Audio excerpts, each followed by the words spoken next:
Hi, John.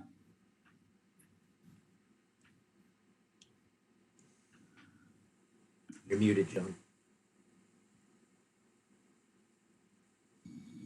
Afternoon, evening.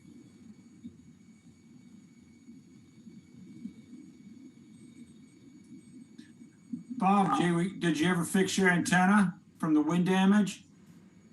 No, it's down the Fresno area being evaluated. The antenna's about half destroyed. So tomorrow, Neil's coming over and we're going to do an inventory checklist, see what's broken on it, and start ordering parts and have it built by the time the tower gets back. Did they tell you they do it for free? Oh, they did not, but I asked the loaded question, isn't there a implied warranty to your product? Yeah. That's a good question, yeah. So, What was considering the wind load on the antenna is 12 square feet, right? And the tower is rated to 24 square feet at 100 miles an hour, I think there's something wrong. I do too. What did they tell you? Did they give you answers? Well, they gave me a bid, and it's about half the cost of a new one. So, or a quote, I guess you'd call it. Right. So he hasn't called back after I told him that I thought it was a little large. All right. He also charged me $2,000 to take it down and wanted to charge $2,000 to set it up. And when they brought the antenna up last time, they charged me $325, which I thought was reasonable. Then he asked, well, isn't your insurance company paying for it? Mm-hmm. Said, nope. Yeah, he said, that's exactly what it is. He figured he could get a windfall because he could just have you pay, you wouldn't care because insurance is paying for it. Yeah. And so I said, nope. And he said, well, I'll get back to you. So I'm still waiting for the back to me. Yeah, personally, I think that you have a case for a lawsuit for warranty. That's my opinion, but that doesn't count for anything. Yeah, well, there's always small claims court. You'd have to be out. You'd have to be civil. Bob, you should check on contractors' law. If generally speaking, with home improvement and with new construction, they have to guarantee it for 2 years, and that's stated in yeah, well, it's law. 5 years old, so that's out the window. Yeah, okay. Darn. Still, I think that, well, I don't know. I mean, do they guarantee? Is there some sort of actual guarantee? I never saw it. But there's a thing called an implied warranty. Yeah, I don't know So, on that. anyway, I mean, you're supposed to buy something and it's supposed to work when. It worked. Oh, it did. It just didn't withstand. Yeah. Anyway, well, we're still waiting, and hopefully we can get it done by the California QSO party and some of the late summer, early fall things. Yeah, California QSO party is October. Well, it better be done by then. Yeah. And then, actually, I think that's North American QSO. California Yeah. is January. Right. Anyway, what the heck? Now, since then, have you gone and signed up for ARRL insurance? Oh, I will as soon as it all gets back here. Right. Yep. Yeah. I mean, I think it's a $50 deductible. That's a pretty good deal if your tower crashes down. Yeah, I don't know how it works with the tower, but I know with the equipment, they won't reinsure that same equipment once they pay off the insurance. Well, obviously, yeah. Yeah, just like if you total your car, they're not going to let you reinsure your car. Yeah, they're not going to do it twice unless you call it a whatever it is. Well, they won't insure a salvage. Right, right. So Oh, they'll just do it for PL and PD. I wonder what ARRL would do with the tower, because it's not like you're going to put the same tower up again. So I wonder if they'd be considering it insuring a new tower, or if they would be saying, sorry, you can only get one tower insured ever. Well, that's one thing I guess I can ask them when I send them my money. Right. But you're still only looking at $100 a year to insure that tower.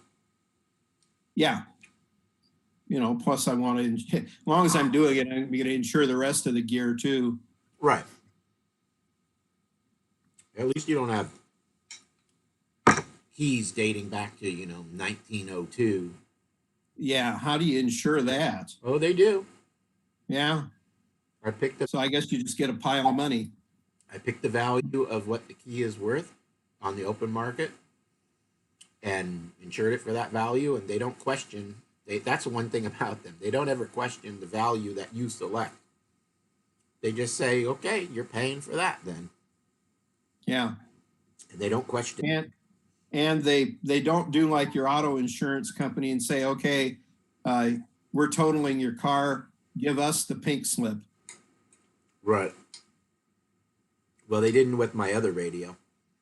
Yeah. Just paid off the radio and that was it, and I kept the radio. What a deal. Technically, it was supposed to be destroyed. Any scuttlebutt on K4s? I haven't heard anything, and I've signed up for that third group twice. So Now you already have one in the second group, don't you? Third. Just third? Yeah, I never put a deposit. Okay. Well, if you don't want two of them, you mentioned. Well, that's why I put the second one in, because I figured in case you hadn't got one in, I put it in for you. Okay, good. Thank you. I think I did one as the HD, and the other one's just the F. Just the D. D, yeah.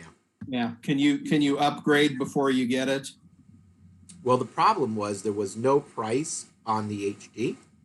There was a price on the H because they already knew what they were what they were charging. So I kind of put in both an HD and a D because I wanted to make sure. They said that if you put your order in, whether you paid or not, before the end of December, they would honor the price that they said the radio would be. So if there were any price increases, you would pay the price that you signed up for. Yeah, the old price. But because there was no price for the HD, I figured, if it comes after January and the price is higher, they're going to say, well, we didn't know what the HD price would be, so to pay whatever we're asking, for this radio. Yeah, then you can downgrade it to. Yeah, well, that's the thing. I didn't know I signed up for an HD, and I downgraded to a D after January. Would they honor the December price for the HD or for the D? They probably will. It's not going to be that much different, I think. I don't know. It's Elecraft. Well, that's true. So their price increases haven't been exorbitant. I guess it depends. If you're wealthy like you're right. Well, that's true. But when something goes up $300, to me, that's a big price increase. Oh, I didn't think it was that high. Yeah, Mike, what is the difference between the different series of the 4s you're talking about? So the standard 4 is a single receiver, or it's a dual receive, but a single, no sub receiver, meaning K3, you don't have a second module for transmit. So then the D adds the second the second tuner and transmitter.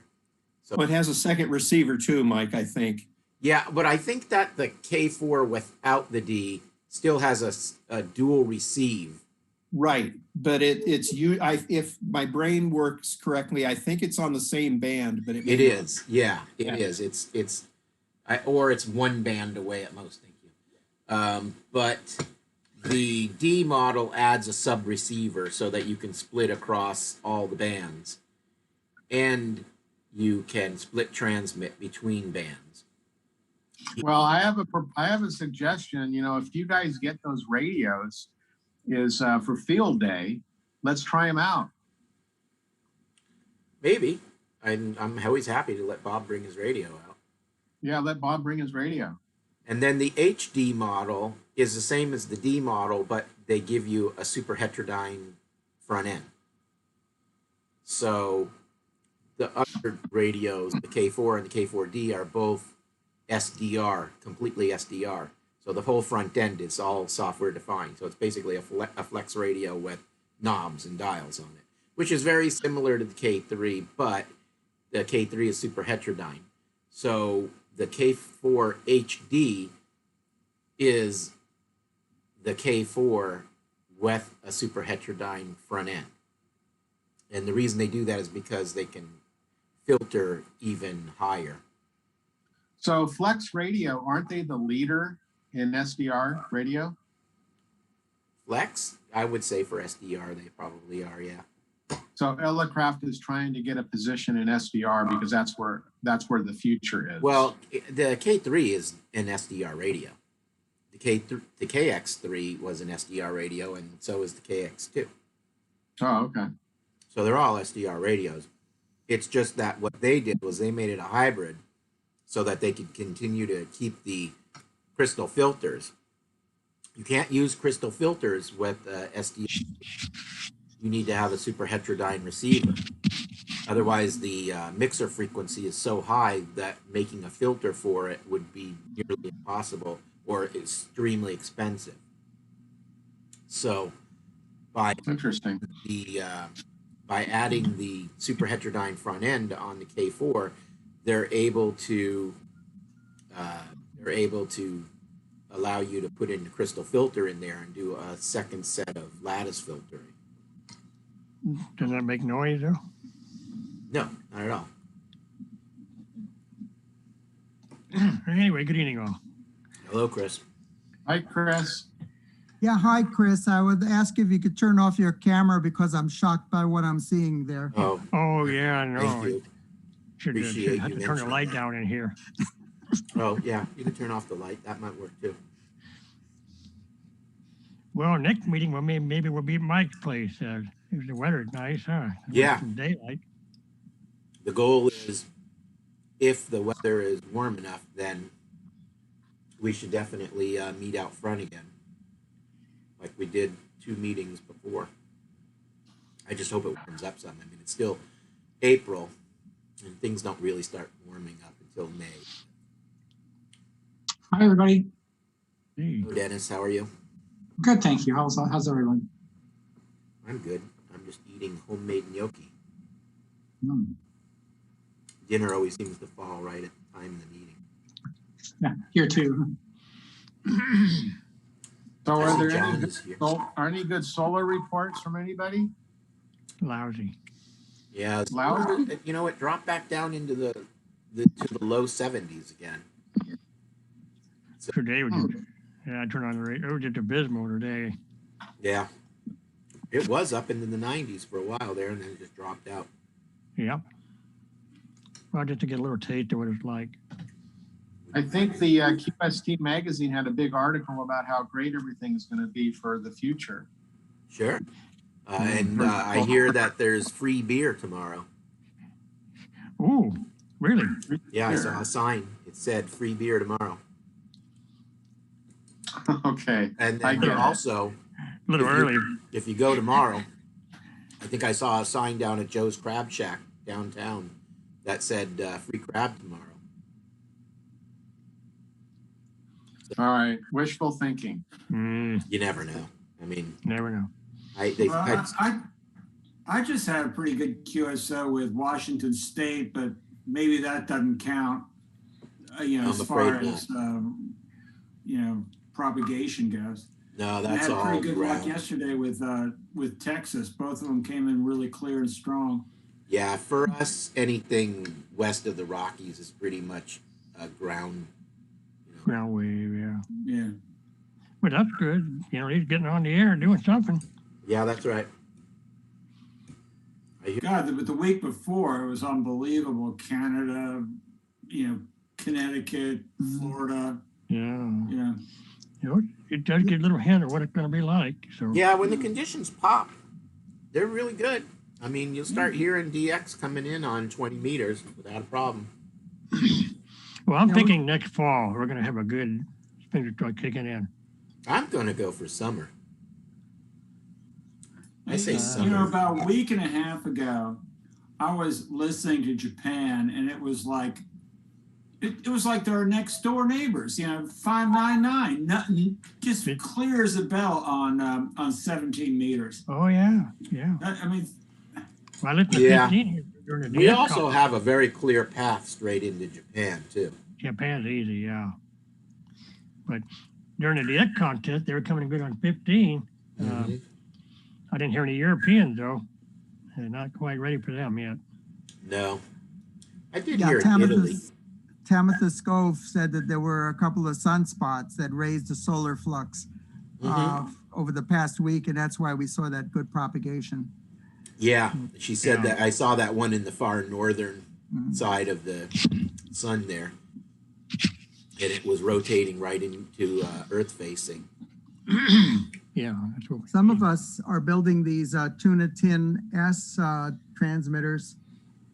And You know what? Hang on. Let me zoom in on you so that people at home, if I can figure out how. Yeah, this is the Tuna Tin S. This was published in December QST magazine. And the River City Arcs, we have our Do-It-Yourself Radio Builders Club group that we have 20 people putting these together. And a number of us already have completed them. And it has a little digital readout there. It uses an Arduino Nano SI5351 synthesizer, and it's got a single IRF 510 final. Puts out 0.5 watt. There's the toroids there with the low pass filter. I've already made 3 contacts on this QRPCW. Is that a little LCD screen in the bottom corner? Yeah, it's an OLED.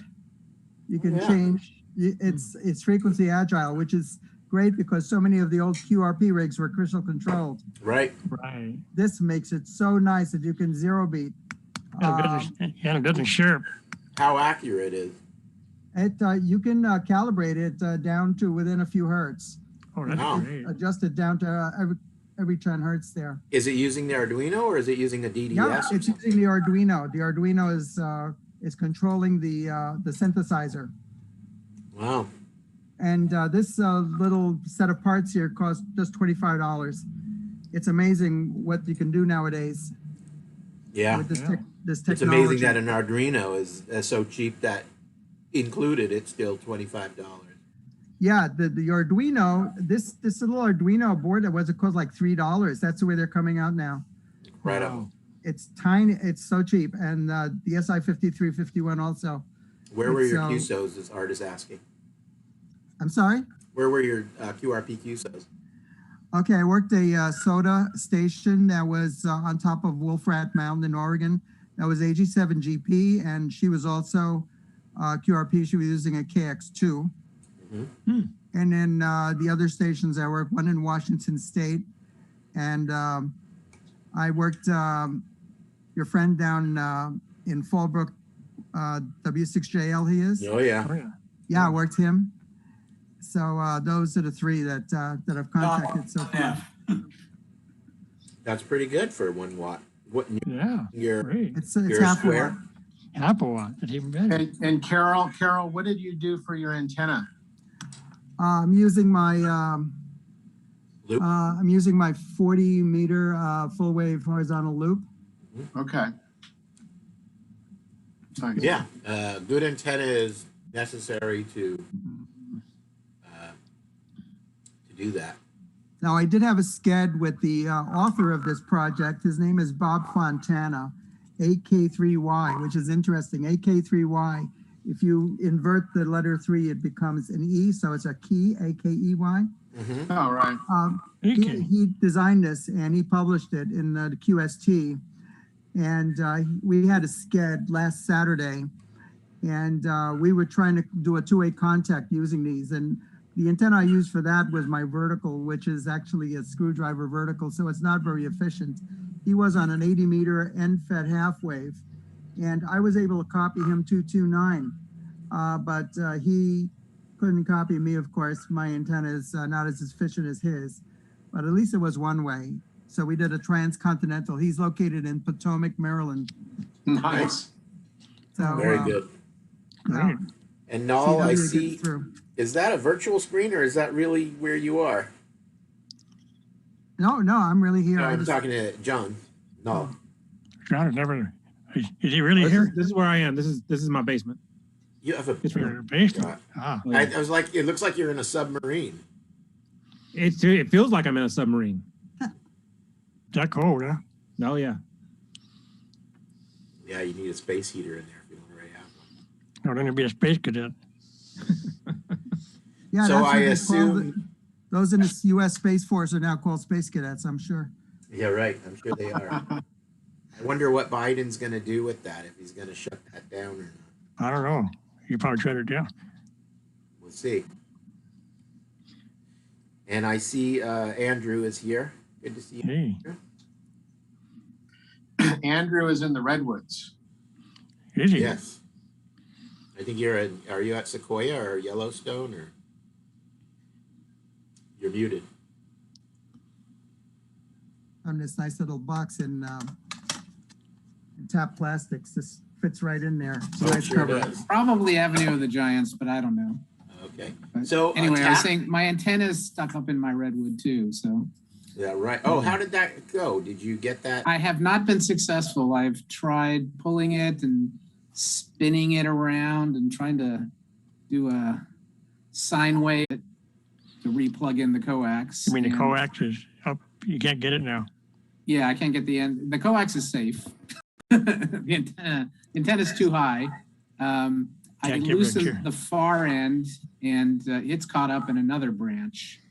So You have a long Andrew, pole?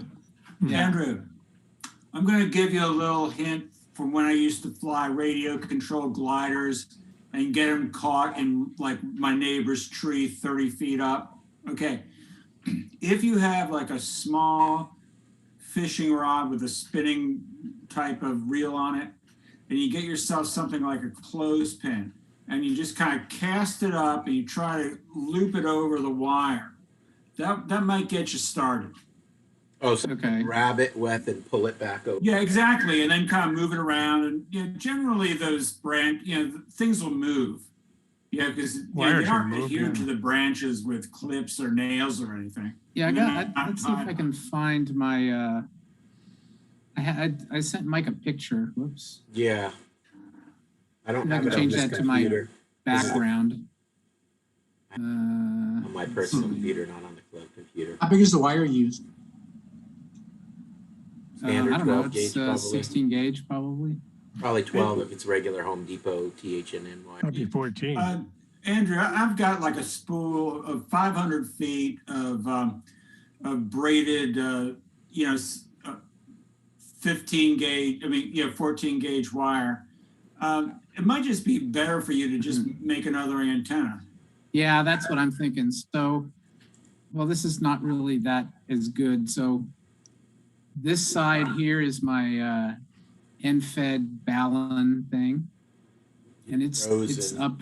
I think, or And at least then- I see it frozen. Then I've got the rope that had the other end is kind of climbing up. So it's caught up here. And then this guy is caught up, the wire is caught up in this branch up here. And they're 30, 40 feet up. Hmm. So I think it's a lost cause. Wear not Natalia, tree climber. Well, Chris, go on ahead. You want to go on over and see if you can't climb up? Does that antenna still work? It should still work, maybe. Yeah, but I can't get to it. Yeah, Uh, it's a center fed, right? So it's an end fed. End fed. So Oh, it's an end fed. here's the balun on here, which is about, I don't know, it's probably 30 feet up. We don't see your mouse, just so you know. You pull Oh, I'm sorry. with your finger The little, onto the screen. circle you see there, Yep. That's the balun. And it's caught up here in some branch up at the top. And then this side is the rope that was the other end of it. And then it's caught up way up here, higher. And then in between, you've got the wire and the end of the wire somewhere up here somewhere. Well, you can reach it right now. Just pull it down. Oh, there. So close. You know, another thing you can do, Andrew, is like go to Home Depot and get yourself like 4 or 5 10-foot pieces of 1/2-inch PVC, glue it together, make yourself a little hook on one end, Mhm. and, you know, just carefully. Yeah, like the hook it old around. pool hook. Five Yeah. pieces of PVC. That's a noodle. Well, yeah, but it doesn't have to be much more than a noodle. You know what, Andrew? I have one of those fiberglass 30-foot masts. Why don't you come on by and grab that mast and see if you can stretch it out high enough to reach that? And Oh yeah. Maybe put a hook on the end. you can. Yeah, you Like just that. electrical tape a hook to the end. I'm not kidding. Yeah. Take a wire hanger and I wonder if anybody's ever tried using a wet pasta for an antenna, you know, Right. wet pasta noodle. so I'm sure they have. Take a hanger and just bend it over and then tape it to the end of the fiberglass pole and get up there and like a, you know, because it'll go up 30 feet. So Oh, that'll work. at the Yeah. very end, so it's going to flex around on Okay. you.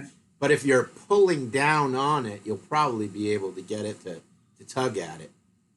Yeah. Well, I've pulled on both ends. Like Right. But you'll be able the to pull from the balun, I middle. have a little, I wisely tied a rope to it. So I've got string on this side that hits the ground, and I've got string on this side that hits the ground. Yeah. But with the Or pull, you'll it's be able to reach paracord. the middle and pull forward. You gotta, Yeah. yeah. See if, or you can get underneath the tree and push it up inside the tree and then push it out that. Yeah. But yeah, come on by and grab that All right. I'll do that. stick. Better Give you a than call. nothing.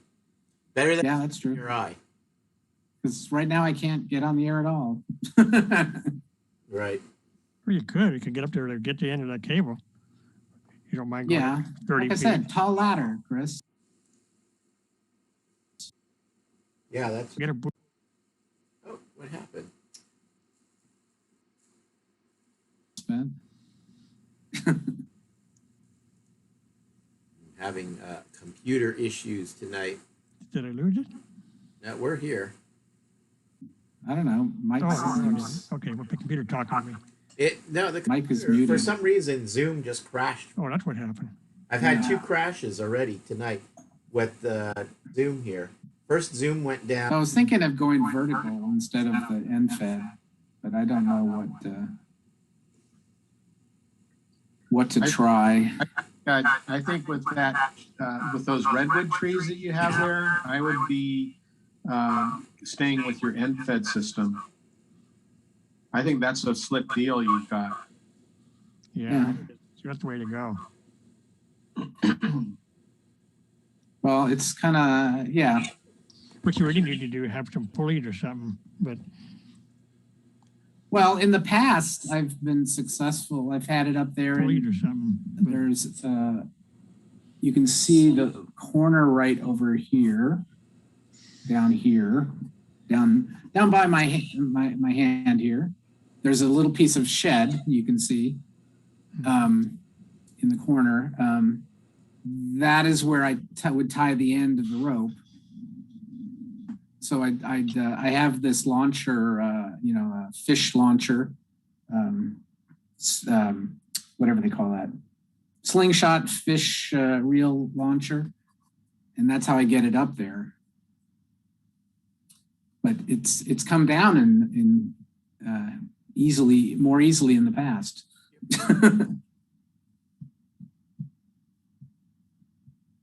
Probably just stuck on something that, Yeah, I think the winds got it hooked up a couple of places.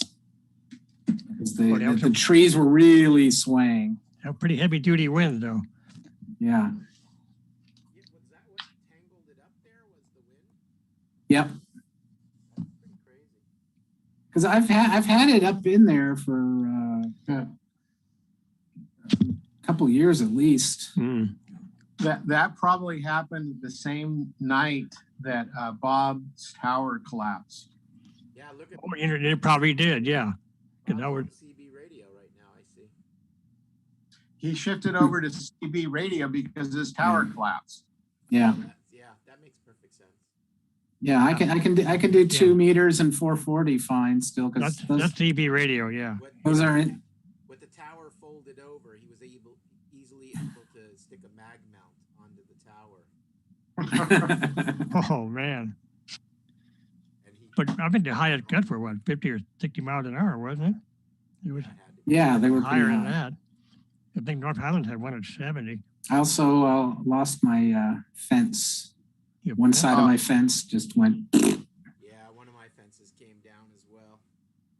And I figure wait until summertime to work on it or I'll have somebody come out.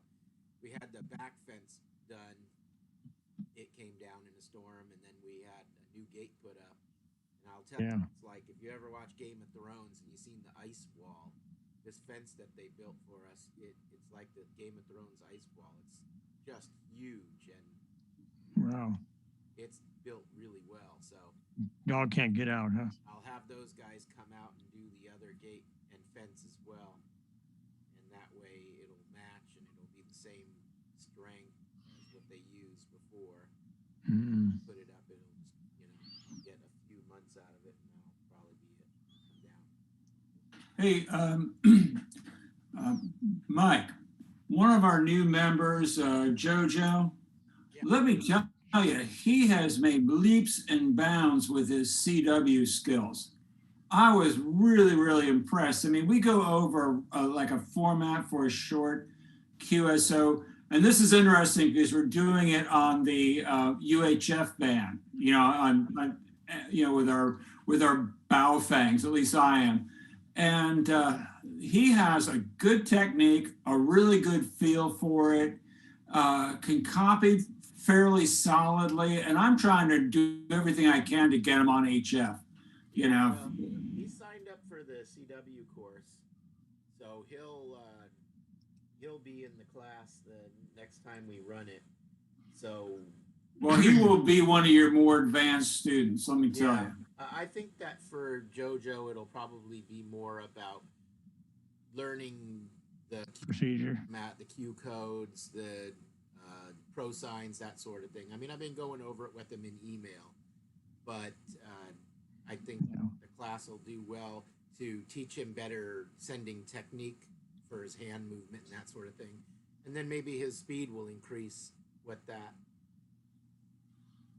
Yeah, but like I'm going to be contacting him tomorrow at 7:30. Now, he said he was going to get his dipole up, and maybe we can make contact on 20 or 40 meters. But if not, we're going to be spending maybe 20 minutes, not quite a half hour on the UHF band. But seriously, it's a good thing, not just for JoJo, but if you have like beginning students who don't have huge amounts of money I think I have 23 people signed up for the next class when it happens. Wow. Haven't seen that for a while. Yeah, I Good. haven't seen that for probably a year and a half or so. Yeah, at least. Well, actually, it'd have to be 2 years because 2 years. whole year of hiatus, with the exception of the Zoom class. Yeah. Now, let me ask you this, Mike. If you're interested, do you have enough of those Phil's oscillators? I only have 2. Okay. Just so you know, I have a couple of my oscillators. Now, they sound like a cat fight, whereas Phil's sound like a violin, but they do work. I've sent you an email with like a recording of it. So if you need anything, let me know. I can supply you with one or two if you need it. Yeah, well, we could even hook them up to the MFJ key oscillator and just use that as the oscillator. So that would work. Yeah, that would work. And let's want to push just a little bit of official business through. Sure. If you could give us the recap for the month on. Well, let's see. We did on the air. We had 30 check-ins last month. We had four. Let's see. Yeah, 4 net. So we had 30 check-ins, and online we had 13. Not bad, a little lower, but 30 and 13. That's pretty yeah. good. Yeah, the online pretty good. Yeah, on the air it's a little lower than normal, but Yeah, what are we usually around 40, 45? yeah, usually about 40. Well, with conditions that they are, we might be losing Steve up north. We haven't lost Steve yet. Maybe Some of the local south. guys have been checking in. We're not hearing Tom UFC as often because of the conditions in LA. Yeah. But Steve's always 599 in here. I don't know how much power he's running. he I just don't does know, I hear 100 him all watts. right. I hear He's Tom a fine. killer antenna, I guess. He's booming Yeah, in he here has a decent antenna. every week. Seems like Yeah. it's almost Yeah. almost like Chris, and Chris is only a couple miles away. Right. Yeah, he usually has a pretty good signal. Once in a while, I'll hear him and he fades out. Oh, me? Yeah, I know. You on Yeah. 80 meter net? Are you have 80 meters? 80 meters, yeah. Art? All right. Yeah, I heard on that 80 meters one day. Well, it must have been about 6 months ago. It was. I've been using a dipole with a tuner, and for some reason I can't get 80 to tune, with an acceptable SDR. Well, what the band? Yeah. What band is it? SRW. I'm sorry, SRW. It- It's, Pardon me? It's because of Andrew's antenna stuck in the tree. How long Yeah. is the wire? 6 months ago? Well, How On long is the 80. wire that you're trying to Now tune on? you may have heard me on 160. I can get an acceptable signal. I just do it for fun. And you may have heard me on 30 and 40 and of course 17, but 80 I just haven't been on. How long is your And wire? it's a tuning issue. John is asking how long the wire is. Oh, it's cut for my dipole is cut for 40 meters. oh, it's not gonna be Well, very no wonder efficient. it doesn't tune well on 80 meters. It's too short. Yeah. Yeah, too short. You know what you No, can I've do? been That's No, I've the- been waiting around. What I was thinking of doing is altering my antenna setup so it's not exactly a dipole, but it's an off-center dipole. That way, I think I could get a little more out of 80. Well, you You need- could also hang some wire coils off the edges. You could. Oh, Just clip them on. You need to get 120 feet, whether it's straight line or some of it's Or some other means, yeah. off sideways or whatever. Yeah, but if You you need can to get get a a- little bit of You need to inductance get on a, the you need to side, get a half wave 80 meters on there. yeah, Then it'll tune. yeah. even It's just been one of makes it those all the way things down that, there. If you know. if you make it a or if you make it an off-center dipole, the impedance will go up, and then when you throw the balun on, you won't be at 20 ohms anymore. You'll be able to tune it. Yeah, you gotta put them Also higher. clip on some little curly cues at the ends of the antenna hanging down. And Okay. you could even get a little alligator clip if it's convenient enough. It's like a inverted. Oh yeah. It's not. Yeah, that would take me about 10 minutes, Mike. I'll give it a try. Your antenna needs to be twice as long as it is. If you're trying Well, to tune no, it. because he's just concerned about being able to tune it with the tuner. All he needs is enough impedance that he can. Still, Exactly. no, you need a half wave antenna out Well, there. yeah, but you can't tell somebody to put up a 160-foot antenna when they only have 80 feet of room. It doesn't have to be in a straight line. Well, I suppose that's true. It could You be do a zigzag. monx-on. You could But bring it on You itself. got to get twice as much wire out there as you got. Or he could put a capacitor and inductor in the beginning, at the. Capacitor won't help. You need an inductor, maybe, if you want to make a mobile antenna out of it. Well, Yeah, but no, you gotta get, you gotta get That would be heights. good. You need. It's gotta be high. You can make a tank circuit at the front end at the feed line and tune that thing. It would work. Yeah, all kind of ways. A quarter You feed it wave with antenna. That's all. you feed it with coax. No, you could just use a inductor and a capacitor to get. No, I didn't say that. I'm asking how we do Oh it yeah, now. no, I'm actually using right now, I think 450 ohm Okay. window line. Yeah. And what are you using for tuning it?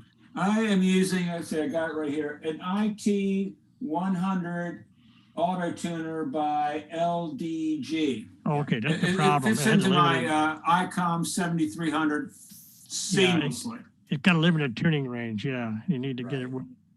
But you also don't want to tune anything that's too far off either, otherwise. No. Yeah, I agree. Over.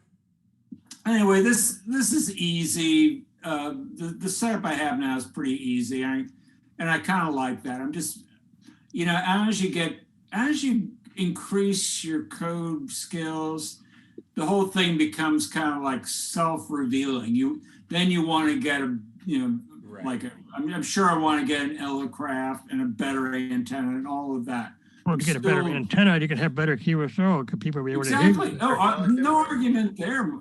No argument there, Chris. I agree 100%. I mean, look at John. Look at John. What John's over there? Right, He's having all if- kinds of If QSO. it were up to John UBK, you'd have a 160 meter antenna up. That's right. You would. If it was Wouldn't- up to me, I'd have one up, but my lot's not that big. Now, what happened? Are you telling me your 160 is down? Actually, it is, yeah. Yeah. What happened? Wind get it? I got some tree issues in front Oh, of the the tree. property, Yeah. and somebody's going to come and top a couple of them, at least one of them. Maybe you can have him climb up and put the antenna. Nobody's going to climb up there. He's not going to climb. Not you, him. Not Yeah. even. No, they don't do that. They do it with a machine. I'll do it for you. I'll do it for you in the dark. I mean, I'll come in at night and do it. Yeah, you could. It's too I cold could. though, Chris. I don't want you up there in the middle. Yeah, that's what it is. Might catch the Rona. Yeah, Oh, yeah. good. So I see Bruce. I'm not sure which Bruce is Bruce. You want to let us know who you are, because I can't recall if you're there listening. I've never been here before. I'm a new guy. Oh, well, there you go. You have a camera, Bruce? Negative, no camera. Oh, okay. You don't. Oh, You don't like have me. to, so that's fine. Why don't you tell us who you are, Bruce? I have a call sign, Whiskey Alpha 6 here at Tango Alpha. I've been a ham for 50 years. That's my original call sign. My novice was Whiskey Victor 6 here at Tango Alpha. And I live in Hemet, California, and I was just browsing your website, and I figured out that this was the right time and whatnot, and I figured out how to get in.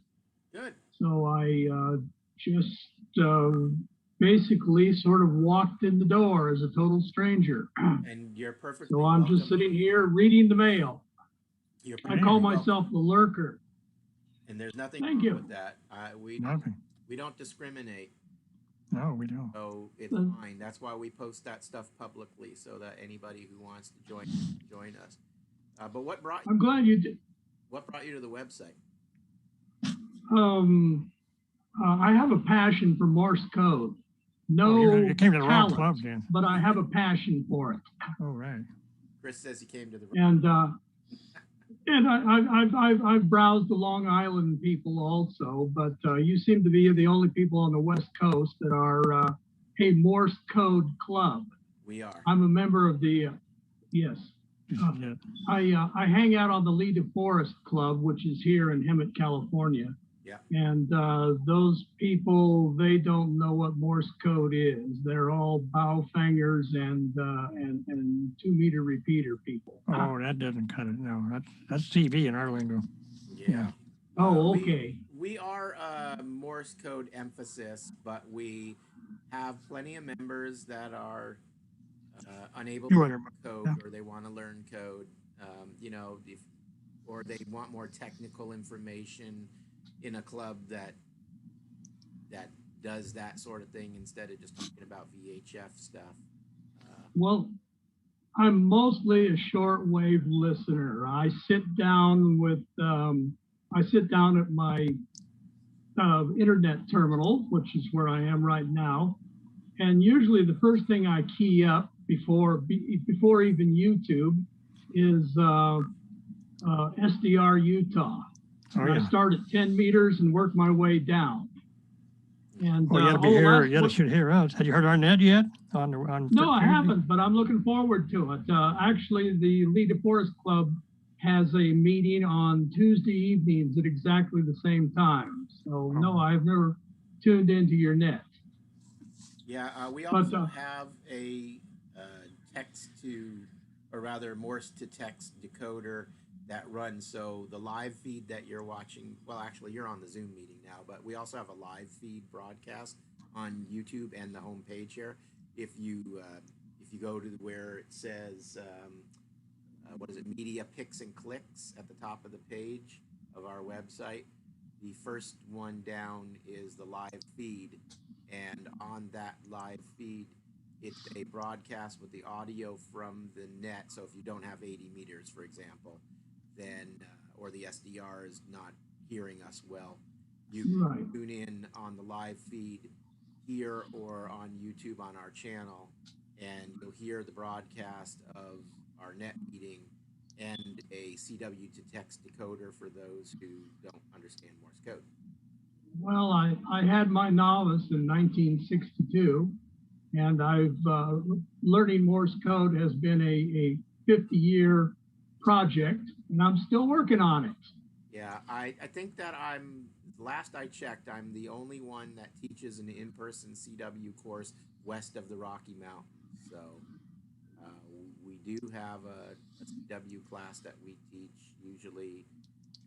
It's usually every 6 months. It's April, and then in September again. It's a beginner's class where learn Morse code and then cosines and all the lingo and a bunch of other stuff, and then how to have a QSO and what things to listen for, that sort of thing.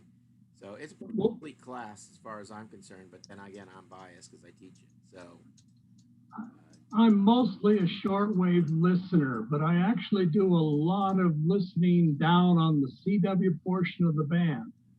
And I'm pretty good at copying things like W1AW, meaning machine perfect code. Yeah. When it comes to real code off the air with herky-jerky people that are speeding up and slowing down and screwing up every fifth character and all that stuff, I'm not very good. So you couldn't talk to anybody in this club? Probably. No, I'm kidding. No, probably not. Well, your life is older than mine, Bruce. I have copied some people that were really, really good at it. They were just absolutely smooth, rhythmic, perfect code. But most of the people that I try to copy are, if you plugged it into a CW reader, it would come out gibberish. In fact, my copy comes out.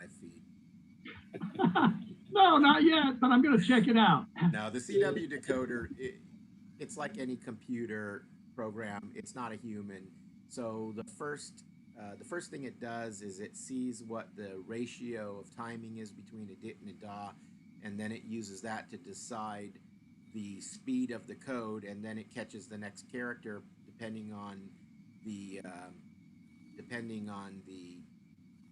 speed of the next dit and da. And if the speed of the next dit and da in the character doesn't, or isn't sent at the exact same speed as the first one it used to sample, then it has to recalculate again.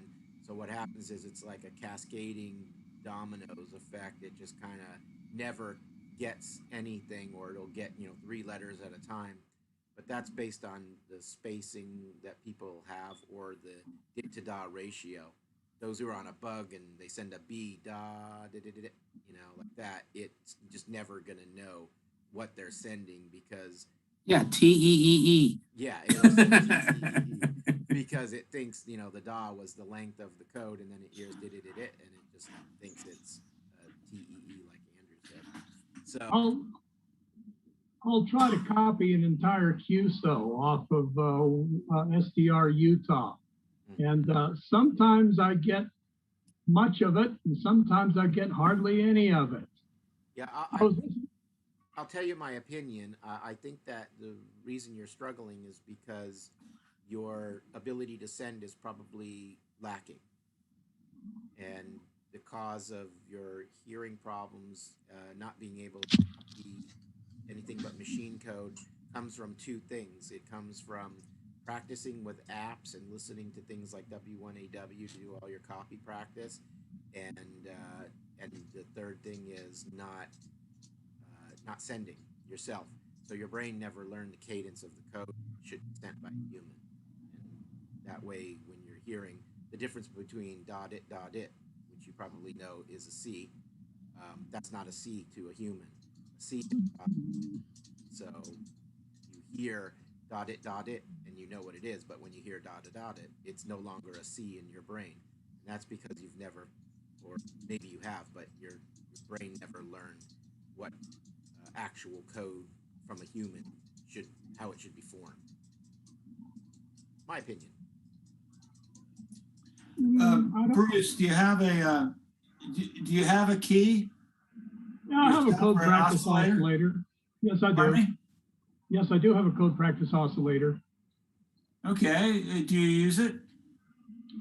Honestly, no, I don't. It's somewhere, but I'll have to set it up. Yeah. Well, it's like a language. I'm kind of new to it. I've only been really active in CW for around 2 years now, but it's like a language. Like when you're first speaking Spanish, you're really, really kind of lost, but then eventually your brain kind of seeks out these paths and starts noticing the patterns, and it becomes easier. And the more you do it, the more you'll enjoy it. And the more you'll get it. It's a memory. Tell you a story. About 5 years ago, I was walking through HamCon in Dallas, and I came across a booth that had to do with CW. I don't remember what they were plugging. Was it I don't know if it was a club or what, but the lady there says, oh, listen to this. And she starts sending CW at me, and I realized I am a transcriber. It goes in the ear, out the pencil, and then I have to go back and read what I wrote down. And I cannot copy in my head more than 3 letters. That's it. That's normal. And I've been working on head copy for about 5 years now. Yeah, and you're doing something wrong. Otherwise, it would take you 15 minutes a day. Probably, I think you could probably get it in 3 months. So it's the way you're practicing, I think. How far are you from Sacramento? 6 hours, Riverside County. Oh, Riverside. Okay. Yeah, I've had people drive down from Chico. For us, that's about a 4-hour drive, but I think 6 might be a little bit too much. And right. Well, came up on Tuesday. When are you going to have an in-person meeting again? We're hoping to have an in-person meeting next month if the weather gets a little better. So what's going on is, as you already know, living in the state of California, we're in a perpetual prison. So nothing is open to the public for any gathering larger than 10 people, if even that. So we lost our meeting location, and for the last, what months was it? We met in person. It was March, Mike, because I brought the snacks. Okay. That's what made everybody sick and That's caused right. It all was the the last meeting in March. All right. So basically what happened was it took me till about March before I just finally got fed up with this ridiculousness. So I said, we'll have the meeting at my place out in the driveway. I've got a big enough driveway to put the whole club in, or at least those who show up. And we did indeed have a meeting here March and April, I guess. No, we didn't. We didn't have a meeting until September. What's that? Oh, We had our first Zoom meeting in no, April. When was the last in-person meeting here? Oh, yeah, it was in March, and we had it at the church. No, we had 2 meetings over at my place. How did we have 2 meetings? Yeah. Well, I missed that one. Bob, you It's were like at 2 those. or 3 months ago. What? 3 months ago? Unmute yourself. It was about 4 months ago, I think. Oh, we had a meeting at your place in September and October. Is that what it was? September, October? Yeah. I think we September, had- October. Right. Okay, so I remember being so fed up with not being able to meet in person. That's right. Yeah. Because remember we had the first Zoom meeting. That was April when we had an April food meeting. And Yeah, John had the demonstration. And of course, we couldn't really get our fingers on it because we were on Zoom. right. So, So, yeah, March was our last in person at our regular meeting place. And then by September, I was just done with it. So we had a meeting here September, October, and then by December, it was just too cold to be outside and the sun went down too early. So I pretty much said we'll just stay on Zoom until it warms up. So we're hoping that next month we'll be able to meet again in the driveway here at my home PTH and have a meeting. And the location that we normally meet, according to what I heard, and I don't know why this is ridiculous, but what I heard was September. However, yesterday I spoke to one of the administrators at the building, and she told me that they were going to start in April or May considering applications for public meetings. You know, with Biden saying that every adult should be able to have a shot by end of May, I don't see any reason why we need to keep everything closed still. Yeah, and as we're still in the purple thing, but it looks like we're gonna hit red really soon in Sacramento County, maybe in 2 weeks if everybody behaves themselves. So as we keep going down in the Listen, they had what 275,000 people at a Super Bowl, and they only have 35 reported cases of coronavirus. Yeah. Of those 238,000 at the Super Bowl. So They're everywhere. I mean, this is ridiculous. But in any case, I don't want to be too Anyway, difficult. we won't go I into have that. to But, say that I don't believe any of that. Weren't they all healthcare workers that had been already jabbed? oh, the Super Yeah. Bowl? Yeah, they probably Yeah. already had the virus, right? Yeah. Yeah, I would I say got my most- first jab today. Well, there you go. So you'll be safe to come out at our next meeting if you wanted to. It's a long way to drive for that. I would say, Bruce, if you really wanted to, I would consider coming up for field day. We have a nice field day out in the field and in a public location. And Yeah, that tree still there?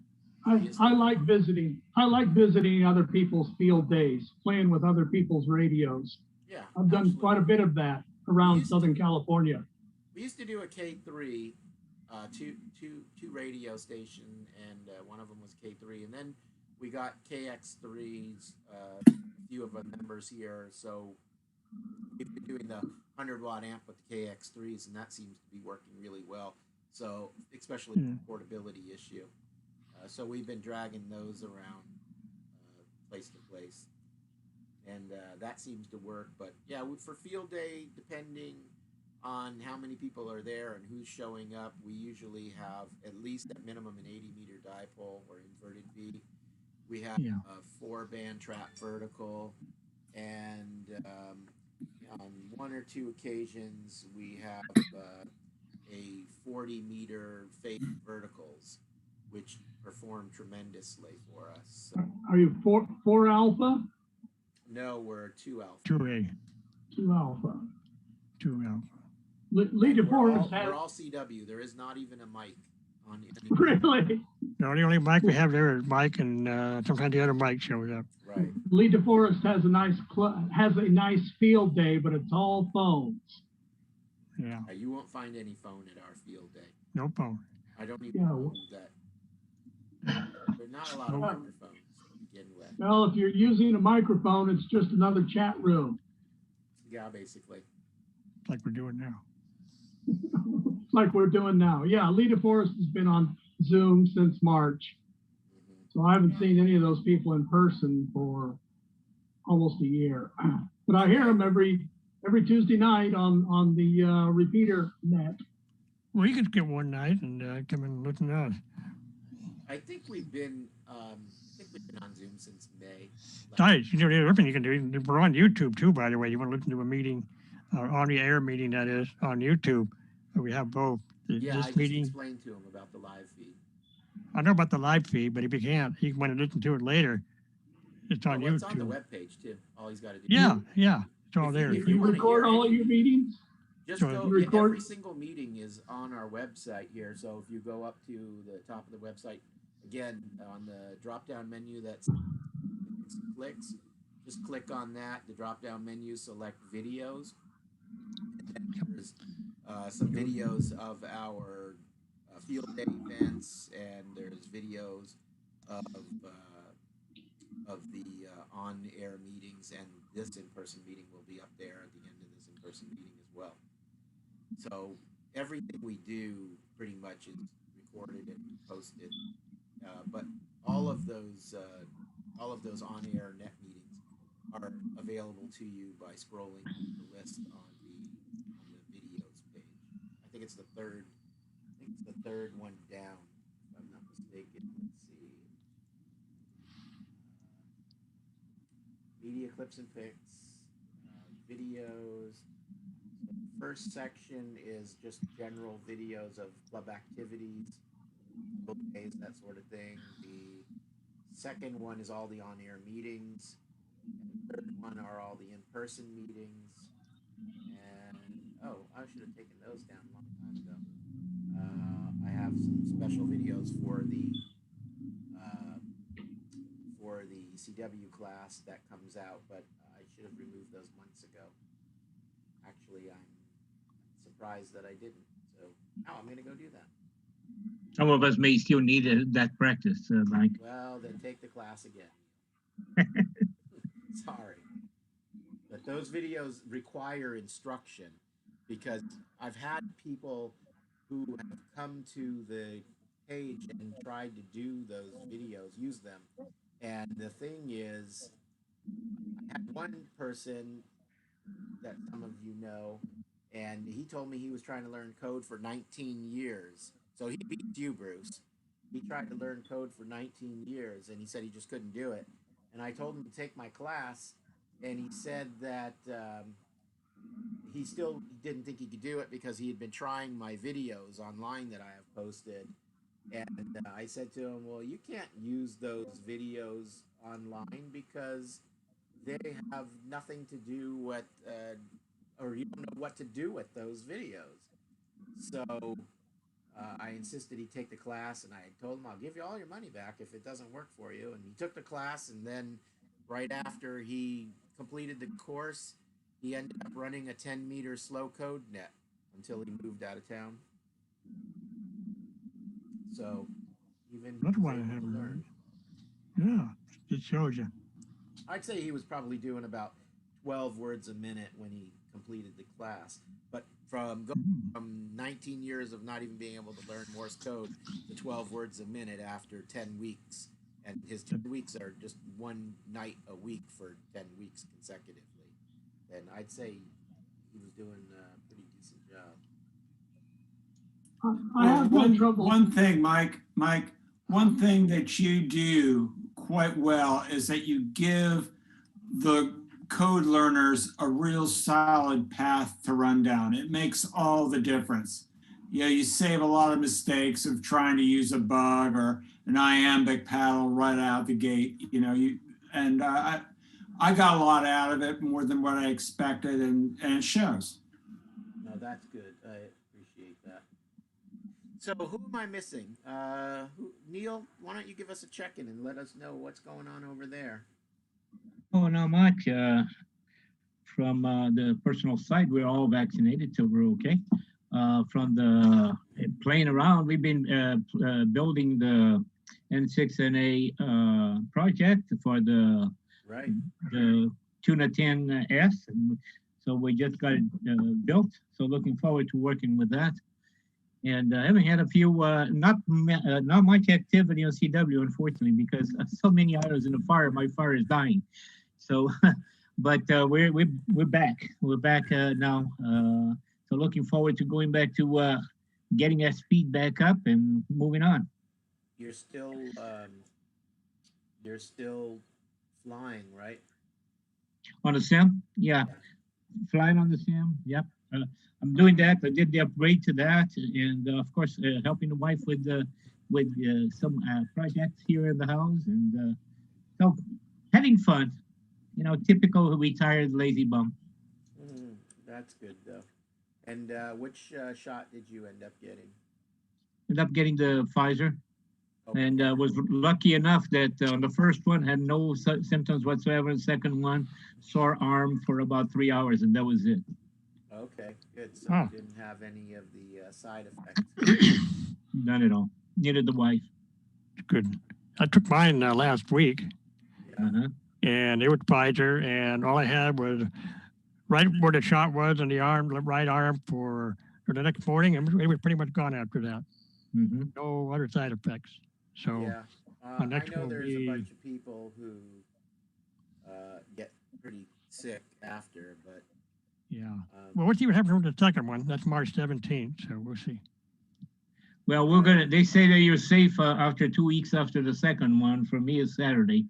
So I don't know how long it'll be safe, but it's better than well, none. how about we? I'd like to test it. If we know somebody with COVID, we can try and have them cough on you. Yeah, there you go. Right.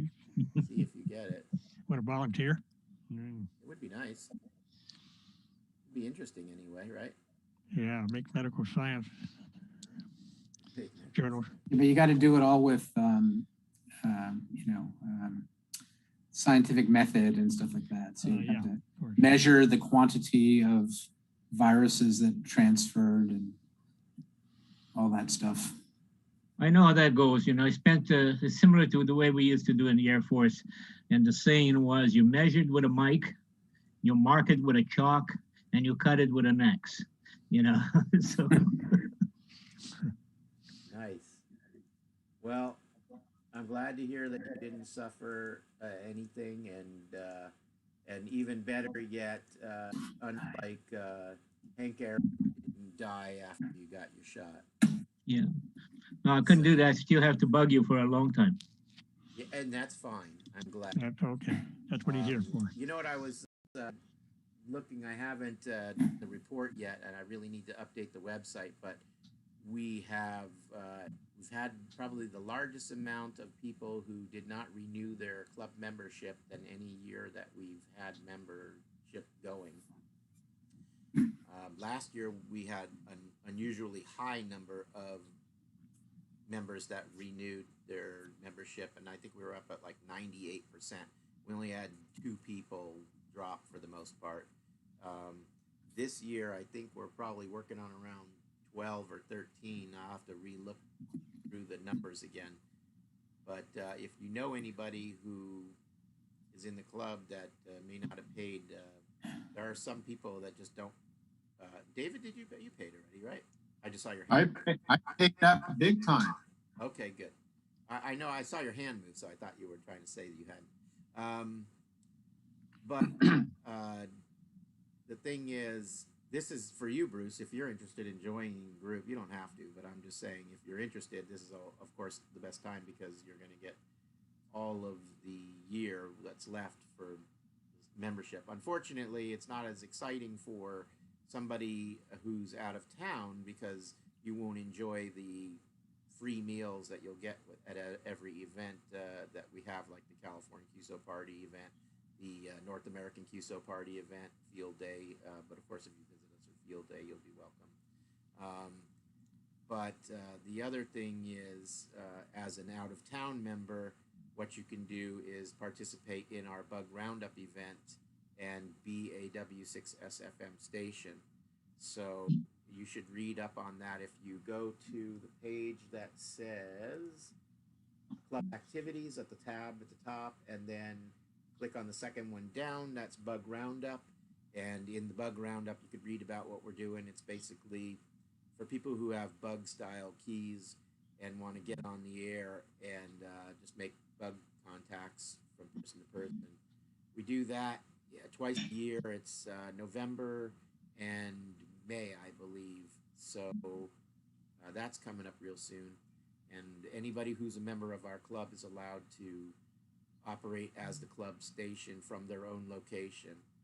I have never touched a semi-automatic key. Well, this is no time like the present No time to present. Get in there. ready. We had a lot of guys in the last, was it November one? I heard a lot of new guys were under a bug for the first time in 50 years or ever. It was great. Yeah. They were having fun. John, John Null, did you operate that one? Yeah. The most recent bug roundup? Yeah, that was. Yeah, you got working on, as didn't you? W6SFM, right? Yeah, that was the first time I practiced the bug leading up to that About a in week. preparation. But it's fun. I've made a bunch of bug contacts since. It's scary. It's not scary. It's intimidating until you do it a little bit, and then it's really fun. So No I problem. highly recommend it. Yeah. Yeah. So now that you've been bit by the bug, huh? That's right. Right. Yeah. It's like any other CW contact. It's intimidating in the beginning, and then you jump in the water and it feels fine. Yeah, So, exactly. Neil, do you have a bug? No, I do not. I only have that key that you pointed me to, the Navy one. Oh, right. Well, if you want to borrow a bug, I have a bug you could borrow and get practiced up on. Actually, I have a bug that's missing. I loaned somebody a bug and I don't know where it went now. Let me see. I think anyway. Unless it, no, I got it.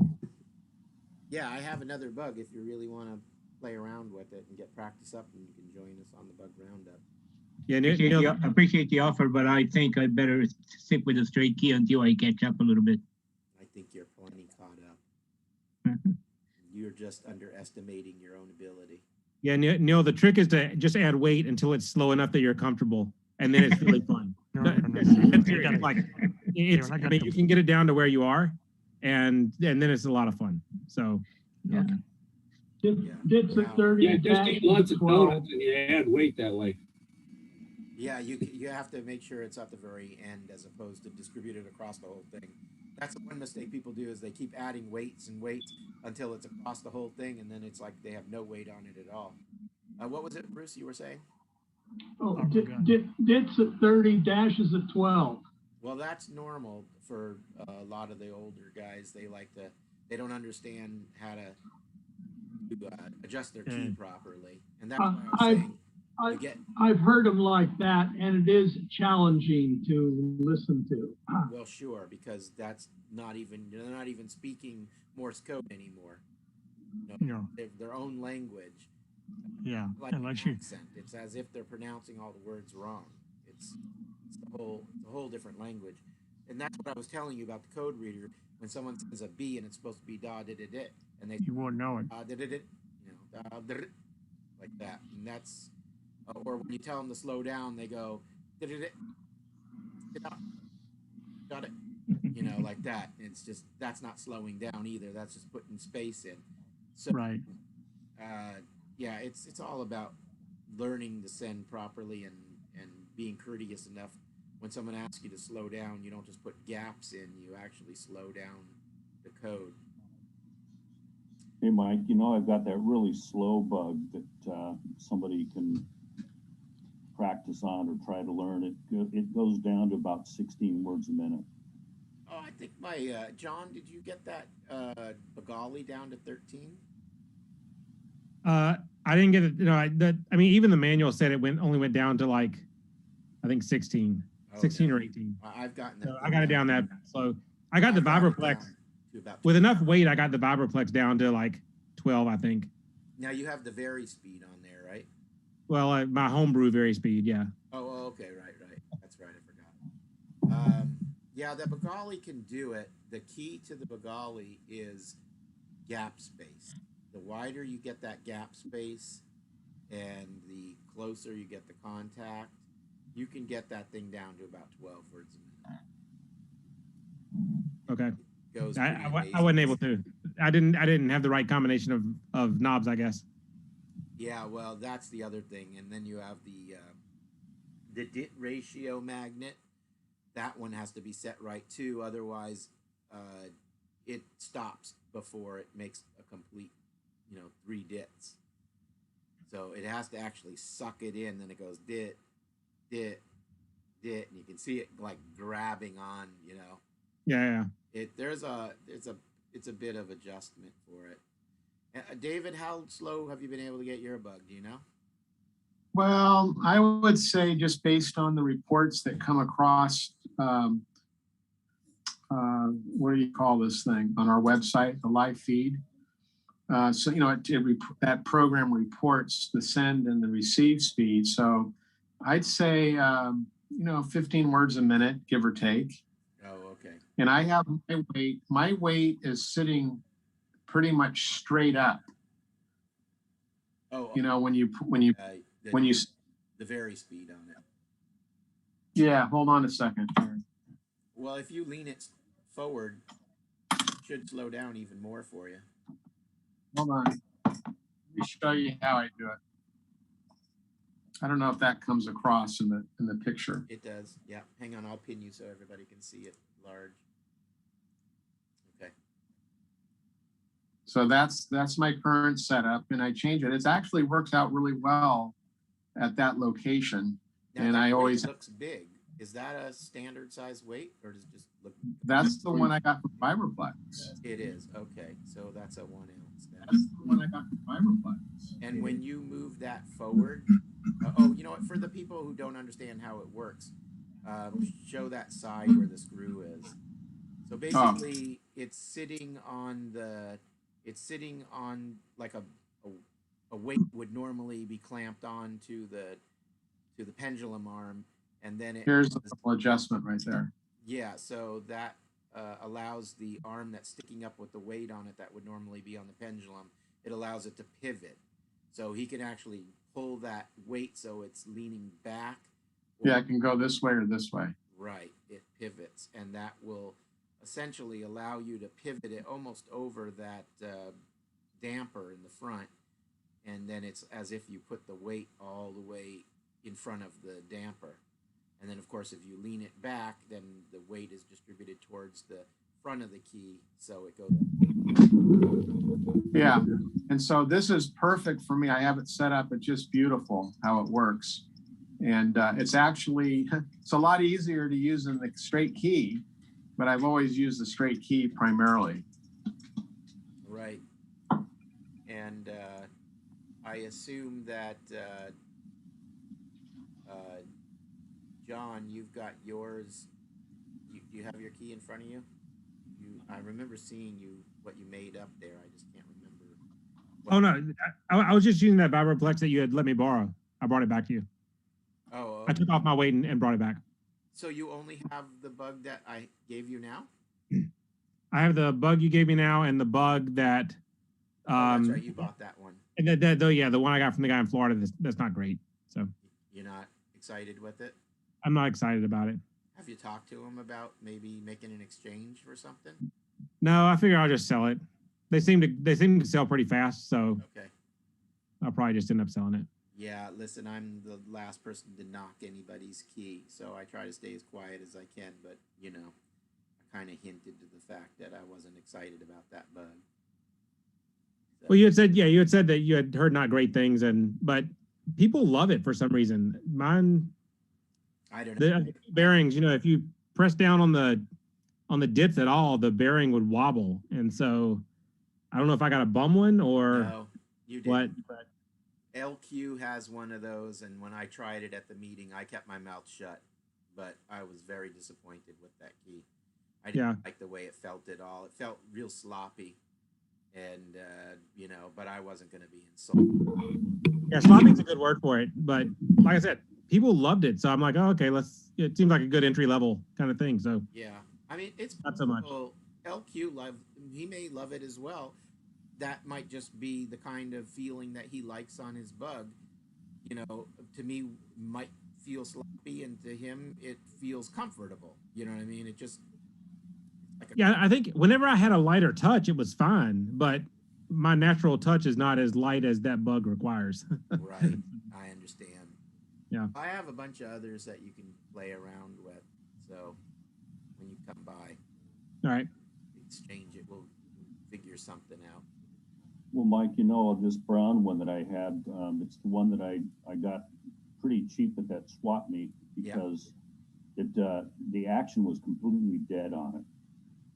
And once I reset the rivets and everything, It came back to life, but it only has one large Viperplex weight on it, and it's still pretty slow, but it handles pretty nice. No, it did. I remember when you brought it to the meeting, and it was. Yeah, it's really slow though, which is Yeah. unusual. Yeah, as opposed to, say, for example, the 1945 one with the C damper on it, or the U damper. Right. You know, that one, they made it in gray, and for the military, they made it in black, but they drilled the holes for the damper over like a 1/4 inch. So Yeah. it's always under pressure, and that thing, you can't slow that thing down slower than about 22 words a minute. Right, right. Oh, So- and I also found a box of, it looks like there's probably about 1,000 of those pins that hold the Viperplex labels on. Oh, really? You have those? Well, I don't know where they came from, probably an estate sale or something that I handled, but they may be a little small, but they look like they're about the right size, and they're cadmium.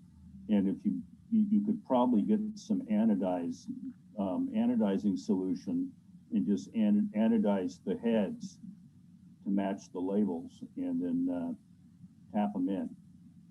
All right, so they're not brass colored then. No, they're cadmium. Interesting. So it's like a nickel finish. Yeah, they're pretty dull though. They're very old, and they're pretty dull, but it's a good solution. Well, that's not a bad idea. I have a few bugs that have no serial plates on them. Kind of like the one, I got one from this guy. His parents gave it to him in 1969, and he thought it looked better without the serial number plate, because it's, you know, an all, of course, it's all chrome. So light, this is a number 4, all chrome with the jeweled movement. And I think he said he was something like 12 years old in '69, and they gave it to him as a Christmas gift or something. And he immediately pulled the serial number plate off of it. So he told me he was the original owner, and he knew the serial number because of that. So that was kind of nice that I was able to at least know what it was, even though I couldn't see it. Right. But that's one of my favorite ones to travel around with. It's small. But I like it without the serial plate too. I kind of see where he was coming from with that. So even if I had a serial plate, I think I wouldn't put it back on there anyway. It's just nice and shiny. Well, you know, the new bugs that they're making, the push pins, the holes don't go all the way through to the bottom, so you can't punch them out with a punch. I don't think that they're even holes. I think that they're just indentations in a sticker. Yeah, could be. They don't even put serial numbers on them. Right. At the beginning, Scott was using just a sticker, like a paperish sticker, and then he went to this metal sticker.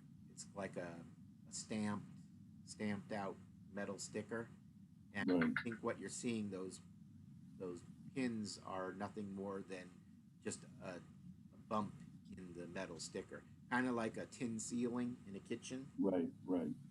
Yeah, I think that's what that is. That's too bad. But yeah, I don't think he's serializing them anymore. But it just makes the old stuff even more important. At least you know it's a post, 19, what is it? I think probably 98 or something. Yeah, well, I found that the ones that I tend to like the best are from the 30s and 40s. So. Right. I think that my favorite is probably 40s and 50s, because after 45 or 42, they came out with the plastic the plastic finger pieces instead of the what's it called, Bakelite. Right. Or fiberboard even, and then around 50, the metal seemed to be a heavier metal. So it's, you can tell when you hit the dits, it goes, you know, you can hear it without an oscillator. You can hear it going tick, tick, tick, tick, tick, tick, tick, tick, tick. Right, right. It has that sound, even when it has a toothbrush on it. And then they went to the pot metal for the top parts instead of using brass. So Right. So, what year is your Viraplex, John? UBK. That black one that you have next to the flameproof. Oh, the one I use all the time? Yeah, Yeah, it's 1967. 67. Got it new. Kind of new, right? No, I got Oh, it you new. got it. I bought it. $20. Nice. Big Yeah. bucks back then. You know, it's That's interesting the top. because I found a 1925 catalog for Vibraplex, and the bug was, I think I saw the bugs in there for $25. Hmm. So I guess that was astronomically expensive back then. Oh, $25 was important money back then, sure. Yeah, I mean, you could buy a car for 500. Oh, yeah, big bucks. I mean, John, your first car was like what? $60. $16? 60. What year was that, Mike? 1925, I believe. That was before my time. I can look. I can get a estimate on how much it is in today's dollars. Oh, okay. Yeah, that'd be interesting. Mike, So, Mike, so I have a it's question. $25. Yeah. In 1925. Let me get out an old handbook here. They got in it. Yeah. Let's see here. I'm guessing that would probably be close to like $600 easily. $378.20. There you go. Yeah. Oh, No, that's not nice. bad because right now they're what, $239, something like that. I Yeah. don't know. I haven't bought a new bug since 1980, but well, not a Viraplex anyway. And I think when I bought mine, it was still $195 or $220. And I think Scott, I think Okay. still selling. Here's a 1965 ARRL handbook. Okay. It's in the advertising section here. The $21.45. The deluxe model is $25.95. Yeah. So the price never changed. It just, the inflation went up and it got worth less. I think I saw it when I was doing some magazine. Oh, that's a lightning bug. Oh, the lightning. Okay, that's But the original is $26.95. Oh, interesting. The lightning was cheaper than the original, huh? oh yeah. Yes, always it was. was. Yeah. Lightning bug, $21 and change. And the Vibraplex 20 original, like mine, Yeah. 27. And then they had the champion. Did the champion without, with the champion out then too? Yeah, and I wonder if maybe the reason that lightning is cheaper is because the Yeah. champion was such a flop that they. Oh, was it the Zephyr or the champion? The Zephyr. One of them was a flop, and then I think the lightning came after it. So maybe they tried to. Right. Carrying case is $6.75. That's about what it's worth. Yeah. Yeah, the lightning bug came out about 1929, so it Yeah, was around 20 for a really long time. They ran from 25, I think, up to 80. What I Yeah. read the other day on Sounds the about lightning. right. You can buy the 58 or 59 somewhere there. Okay. Hey, Mike, this CJB 2600s, the Navy one, what years are they were they produced? They were produced from 1940 until 1975, I think. All right. Yeah, but if it has an anchor on the bottom, it was. It does. Yeah, it was most likely produced in the World War II era because they were Yeah. actually putting them on the ships. Yeah, it does have it. Yeah, the orange. A lot of the newer ones were produced in the 50s and 60s, but they never got used on anything. And the grandson of grandson of Bennett, Jesse Bunnell. he went ahead and started selling the new stock or the new old stock. I wish they were serialized so you could trace it where it was. Yeah, the CJB is the only indication of who manufactured it. There were 3 or 4 manufacturers of those keys. Do you remember what they are, Rob? I know it's Bunnell.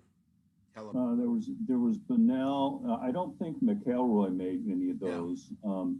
But there was some really strange manufacturing. The flame-proof that I have is a real oddball. It's like CME, and I don't know what that designation is. Yeah, it's like Continental or something. Yeah, something. And there was all sorts of contractors. It's like the J38 keys. There was about 5 or 6 different contractors for them to do. And that's because it was a war effort, so they Right, needed as many right. as they could get. So they had 3 or 4 manufacturers. It was Bunnell, Continental, and Telephonics, I think. The interesting thing is Wally, W6SFM, who's a member of our club, he came across a German military key that looks exactly like the flame-proof, and as a matter of fact, the manufacture date on it precedes the flame-proof. So I'm thinking that we may have actually copied that from the Germans. Who, us? Yeah, right. Yeah. Surely it would not be the other way around. They make their own. Well, I thought that it might be that, but looking at the dates, it looked like it was being manufactured just before the flame-proof came out. And it's very, very similar. I mean, you almost couldn't tell the difference except for very small features. Now, if you look at the 3 different, or 4 different Screw holding the cover on. if you look at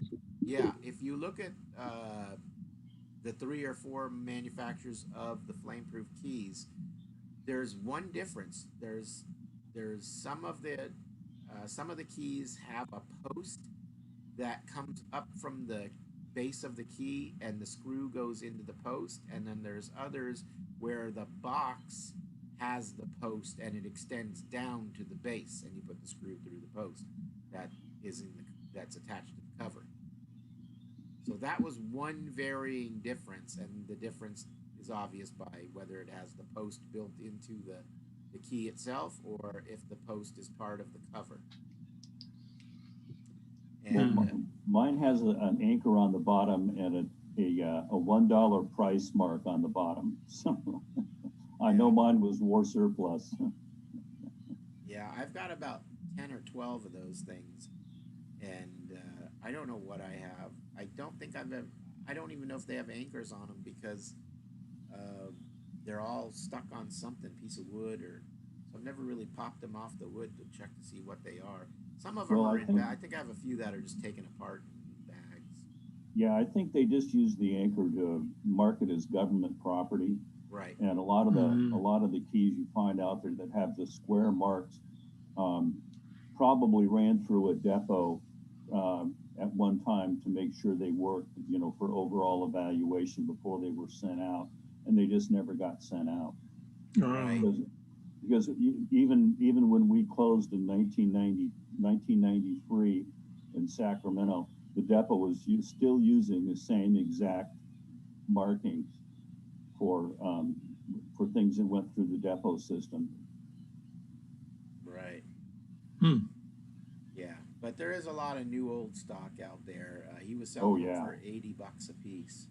So it was a really nice deal it came in the box, wrapped in the wax paper and everything. I mean, it was a brand spanking new key for $80. And it took Where did you find that? What did it take him, Rob? It was probably like 4 or 5 years he was selling those things. Yeah. Yeah, up through that one. I should have got one of those with $80. Yeah. I got mine without the knob for about 45. I got the knob for about 15. Yeah. Yeah. And did the knob come with the disc? You were supposed to get the disc, I think. No, I did not. You gave me one from the club, but when I got the box cover, he sent me the disc. He did. Okay. Yeah, because I know he was supposed to send you a disc. Yeah, he did. Yeah. Oh, cool. That's good. But Yeah. the box What? cover gets lost a lot. That little wire cover, it does tend. Ooh, it does, huh? Well, if you torque down on that screw just a little bit too hard, it cracks. So And that's It should why, be, it should be bulletproof, quote same- unquote. Same reason with the coffin key. So many people are missing that clear plastic over the coffin key. yeah, because it shrunk and they tried to force it down over the top. Yeah, and what's his name over at Morse when he was around? Express. Yeah, he used to sell those covers, but it was only for one of the models because one model was slightly wider than the other. I think the Skillman was a little bit narrower than the other version. Which So is more flame-proof. Yeah, I tell you what, I had to go and redo my wiring in there because it has to be just perfectly right for it to fit. Oh, underneath the box, you mean? Yeah. Yeah. Right. Yeah, if you have thick wires and if you didn't do it just right, it would not fit. But you have to be good and do a good job. Yeah. Carol, do you have your coffin key on the desk with you there? Can you hold that up and show people what the coffin key looks like? I'll pin you real quick. Hang on. Okay. Yeah, one moment, I'll go get it. Oh, okay. So the coffin key, not unlike the flame proof, has a clear plastic cover with an Art Deco design around the sides. There you go. So they call it a coffin key, just obviously because it looks like a coffin. Mm-hmm. And now yours, okay, the Art Deco on yours is on the top, down the middle. Right. So it has those lines that are. What I guess type of they're coffin embedded. key night? Yeah. Now there's 3 models of that. I think there's a Skillman and there's, who was the other one? It wasn't what's the High Mound? Monarch. There's Monarch. A high mount. And High Mount. Yeah, High High Mound. Mound made one, and there is a difference between those keys as well. Oh, sorry, continued. Hang on one second. There you go. So that key there is interestingly enough, right there. Hold it right there. You see, there's a scale in there. There's a scale of 1 to 10, I think. And what that basically did was you move that weight, that round weight, up and down the pendulum arm. And It's a flat weight. And then it's, well, yeah, kind of. It's I sliding. don't remember it being round. At least the one I It's got had a round one. top, but it's got a flat side. Yeah, that's right. Yeah, but you can screw it. It's a screw, knurl thing. You can screw Right. it. So move it. that weight Is that slides like a along, bug? and you can line it up with the scale, and then it's just got a round damper like a vibraplex. Yeah. And So then does it behave like a bug? what's that? Yeah. Is Yeah, it's basically a bug? It Or is a bug. it is a bug. Okay. Yeah. And then it has a single lever though. Right. So it's not a dual lever. It's the same thing as your vibraplex, but instead It's in it's not Yeah, colored yeah, yeah. plastic. Yeah. Yeah. It just has one piece of plastic that sticks out for the finger piece. And then underneath there's that screw right in the front of the finger pieces. That screw there holds down the pinion arm, and the difference between the 2 bugs is one had 2 ball bearings and the other had 3 ball bearings. So there's a pinion that goes down into those ball bearings. And I can tell you that you can have 1 ball bearing, 2 ball bearings, or 3 ball bearings, and it doesn't make any difference at all. And I remember there was something else that was interesting about that bug. It had like a ground strap somewhere in the front right, I think. See? Yeah, it's in there. Is it? Yeah, there's Yeah. like a I little can show you ground there. strap. There it is, a little ground strap in Yeah, there. there you go. And that Yeah. holds the that connects to the ground side connection, Right. and then to the lever, so that you don't have scratchy dits and you make contact on your DAWs. So that was, it was a clever bug. And that one there, I think they were selling for like $15. at the time. $13. Some of mine was 67. Yeah. 15 Yeah, bucks. exactly. It's not the most precision bug, but it certainly works well. Got you under there. Yeah. I actually saw it in one of the old Radio Shack catalogs. Uh-huh. That was probably the Skillman version. Mhm. Yeah. Do you remember what the price was on it? It was like $20-something, I remember. Yeah. Yeah. that was I got mine at Lafayette Radio. Lafayette. downtown. That was the other company. Yeah, It was mine was made Imel, by. Skillman and Lafayette. And Yeah. Lafayette and Skillman were the same because Skillman made it for Lafayette. Okay. That's I what guess it was. mine was then. Well, I remember I had to get my parents to take me down to J Street in Sacramento to the Lafayette store to get one because the Radio Shack store didn't carry them anymore. And so, you know, it was a long trip for a $13 key, but Yeah. Yeah. And you remember the Radio Shack used to sell that Calrad oh yeah. J38 too. Yeah, I remember that little key. Yeah, I remember those. Yeah. Kind Yeah, of. this is the one from Radio Shack. Yeah, there you go. That At the was hand right. key. That Yeah, was it's the brass. They call it the high-speed brass key. I added the washer on the bottom of the knob here. But this is the one I got in Radio Shack. It was like $2.90-something right. when I bought it back in the 70s. Yeah. Yeah. Exactly.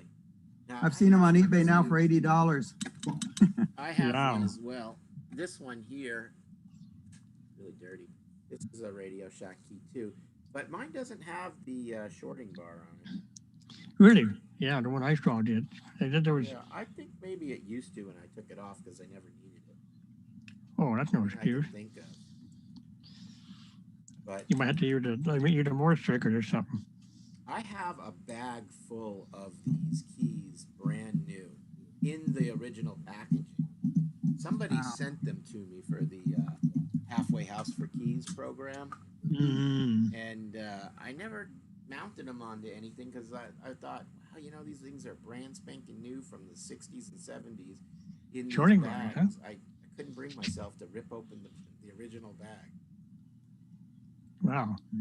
So instead, I just You know, got a bunch of my those MFJ. my presentation doesn't have a shorting bar on it.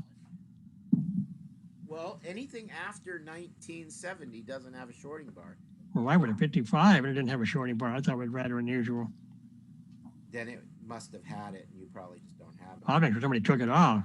Yeah. Is there a hole for the shorting bar? Yeah, there's a hole, but they got a looks like I don't know what it is, but the wire that goes, the shorting wire goes right through there, and it's held down with that piece of metal,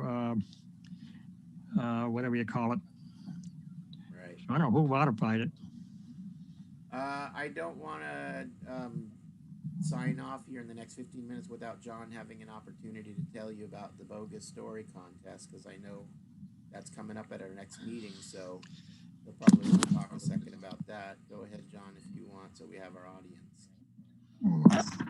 Well, everybody needs to come up with a bogus story.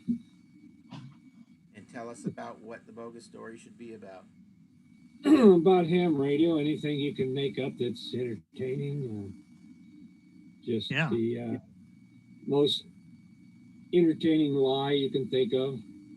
My last one was that key I threw together. I said that it won the award from the ARRL for homebrew hand key. Wait a minute, that wasn't real? 5 years. Yeah, it was real. 5 years in a row, too. Right, 5 years in a row. Yeah. Can you show us that trophy? I'm sorry, I didn't see that ARRL trophy. If you can show us the 5-year consecutive win. Oh, is that just out of camera? I had the key, but not the trophy. The trophy, it's strange. I think it was a Russian KBG agent actually broke in the house and took that thing. Oh, did they? Oh. Yeah. Oh, that happened during the year. Amazing why they would have an interest in that, but you never that's what know. happened to it. History, John. Speaking of trophies, Speaking of bogus stories, tell us about the bogus story trophy and how you get it. well, you just each person tells a story, and then we vote, and whoever gets the most votes gets the trophy for a year. Do you happen to have the trophy near you? John had it. That's at the other end of the house. Oh, okay. Keep it away from the I cat. originally built it out of a ham can, and then put an antenna, and I think that was about it on it. Mm-hmm. And if you're interested, Carol wanted and actually put a working transceiver, not a transceiver, working transmitter in there. yes, We need to. It actually works. Yeah. You need to bring up in frequency. It's a little shaky. I don't think it's. I don't think it's Adreno based vehicle. No, it's far from it. Far from it. Just an LC circuit, I think. if you go to It the actually did work.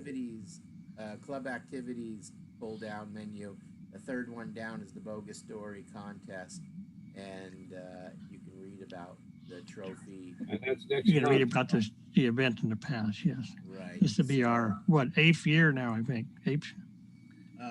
Yeah, that sounds about right. 8 or 9. Probably. So everybody needs to get a story ready for. You got a month to do it. Right. So you have. We don't want to hear just. one And you know what the best part story. about it this year There you is? go. It's really on April. There's Yeah. the transmitter that Carol designed and built into it. That went into. This key here is the red button on top of the trophy here. Yeah. I'm assuming you're all seeing that. Yep. And Chris, can you see that? Okay. You can zoom in a little. Yeah. So there's the trophy, and each year, what do we do each year with that trophy, John? You embellish Well, it. you need to improve it each time. Mm-hmm. So last time I increased the real estate by putting it on a board base, so it could fit a loop antenna on it. Oh, did you put the loop up, or did you just do the base? No, the loop. Oh, okay. So now we have Yeah, a loop loop on antenna. now. So we have a three. I remind you guys, I haven't done my embellishing yet for this time. Okay, so we have a Oh, that's coming. three-element Yagi, a loop antenna, and I think I put a sloper on there. You put Yeah. a jumper. It's a J-pole on there too. Yeah, J-pole on it. J-pole on there. Yeah. And there's a giant and a beam. headset. That is a Yagi on there. And then there's a giant headset and key. Yeah. Think that was you, Carol, right? No. No, I wouldn't care. Who did the? Somebody I just looked at I that, put the LED on top of the tower. Oh yeah, you did. Oh, that's okay. as well as the transmitter. Yeah. And the transmitter, right? I can't remember who did the. There's a list of everybody's stories who won, and if you go on that web page and click on, go about, I think you go all the way to the bottom of the page. Yeah, read the stories of the past winners. Click on that there, and you can see that in 2019, sure enough, John won it. I think you won it in 2018. Oh no, Chris won. I went in 2018. And then 2017 was Carol. Yeah. And then 2017, I guess, yeah, Carol. And then 2016 was Kevin. Yeah. Kevin probably put the headset on. And then 2015, oh no, Charles put it on in 2015. Charles did. Yeah. And then 2014, we didn't have a contest because I think that global warming was they said the Earth was coming to an end. And then 2013, I got the trophy. So it started in 2013. So And April Fool's Day is actually on Thursday. Didn't John win it one year for his, what was that, John? The volcanic, No, I don't think he won it for that. No, I don't think it was that. I think it was a lesser story. And Oh, then you didn't win. last time I think I just won by default. Maybe I don't remember. You know Okay. what? I That don't. key You with know, that I realized. story. I just realized there's nothing for 2020 on there. I didn't put your story on there because it was Yeah. more of a hand. Really? I mean, this story. a whole year? Yeah. Well, it's short and sweet. Do me a favor and take a picture of that. Take a picture of that key and email it to me. And then I'll yeah. And then I'll just put a description up of the key, and because I do want to put something in there for 2020. I totally forgot about that. I don't know why I didn't post it. I guess because of COVID. And I maybe think it's because of junk COVID. on the garage floor. Yeah. And That's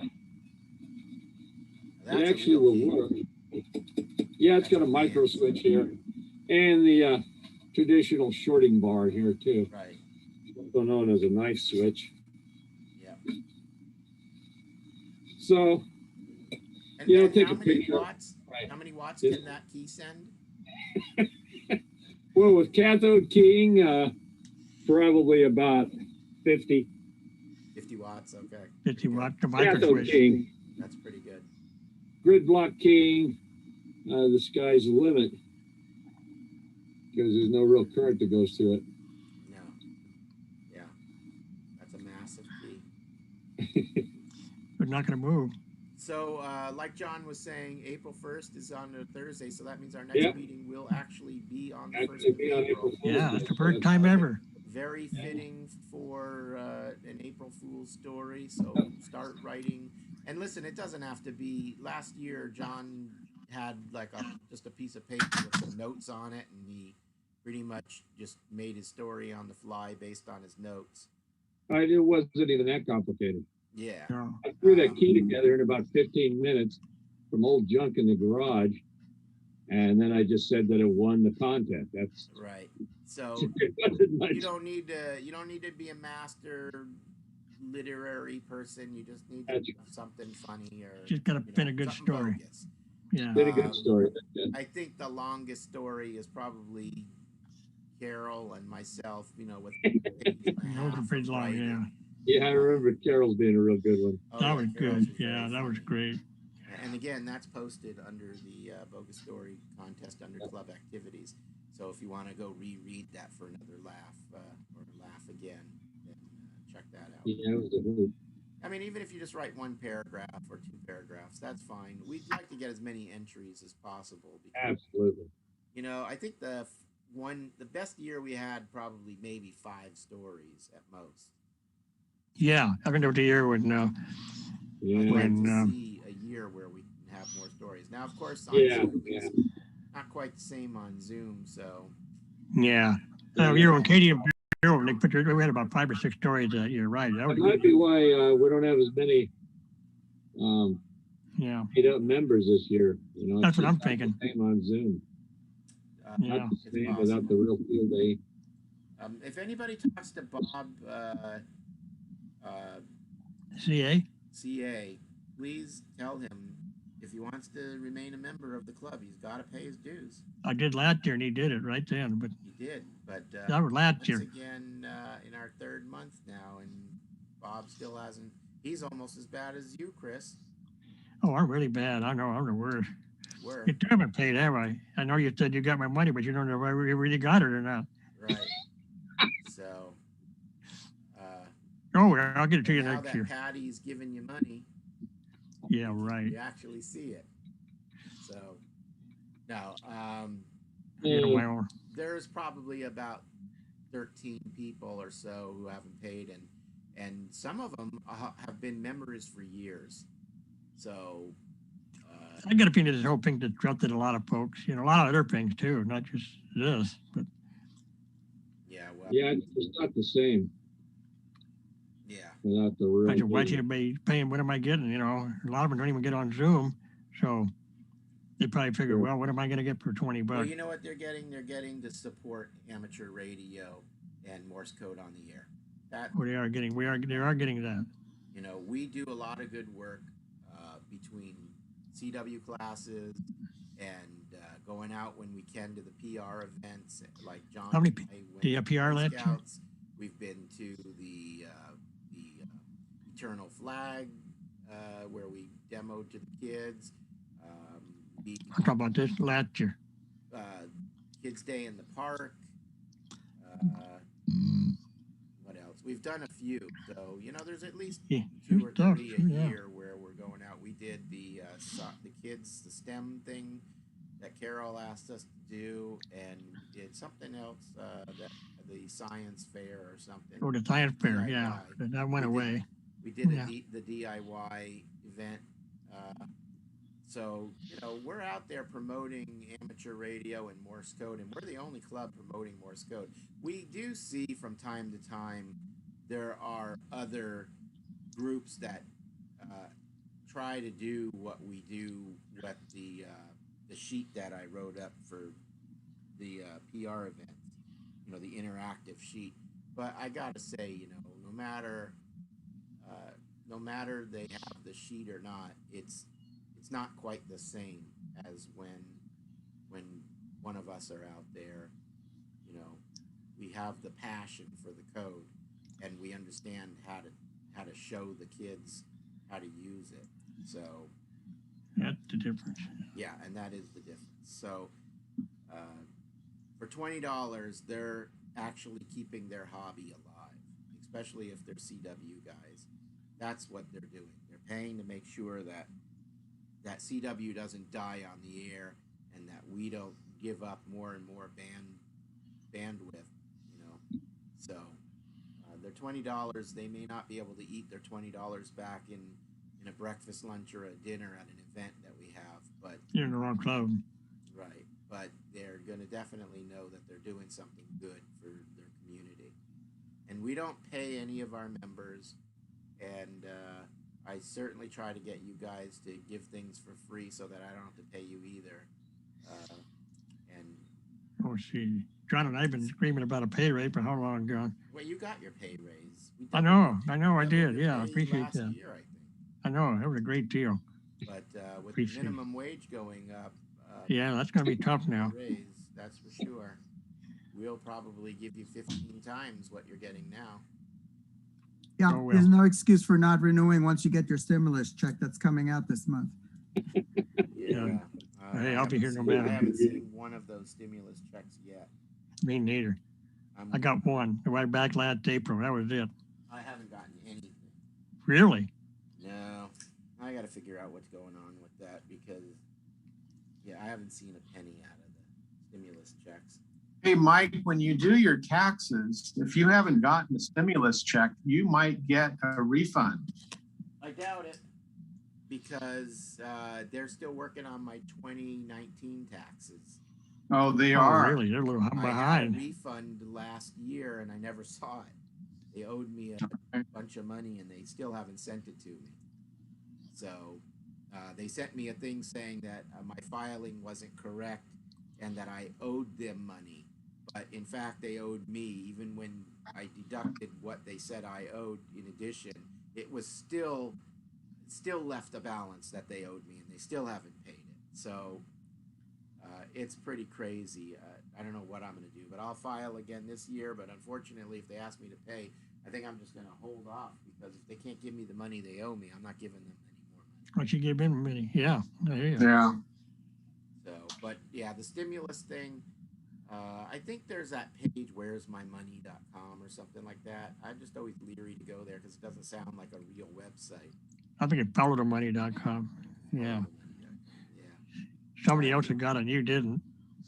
Right. Maybe. I mean, they're supposed to be doing direct deposit.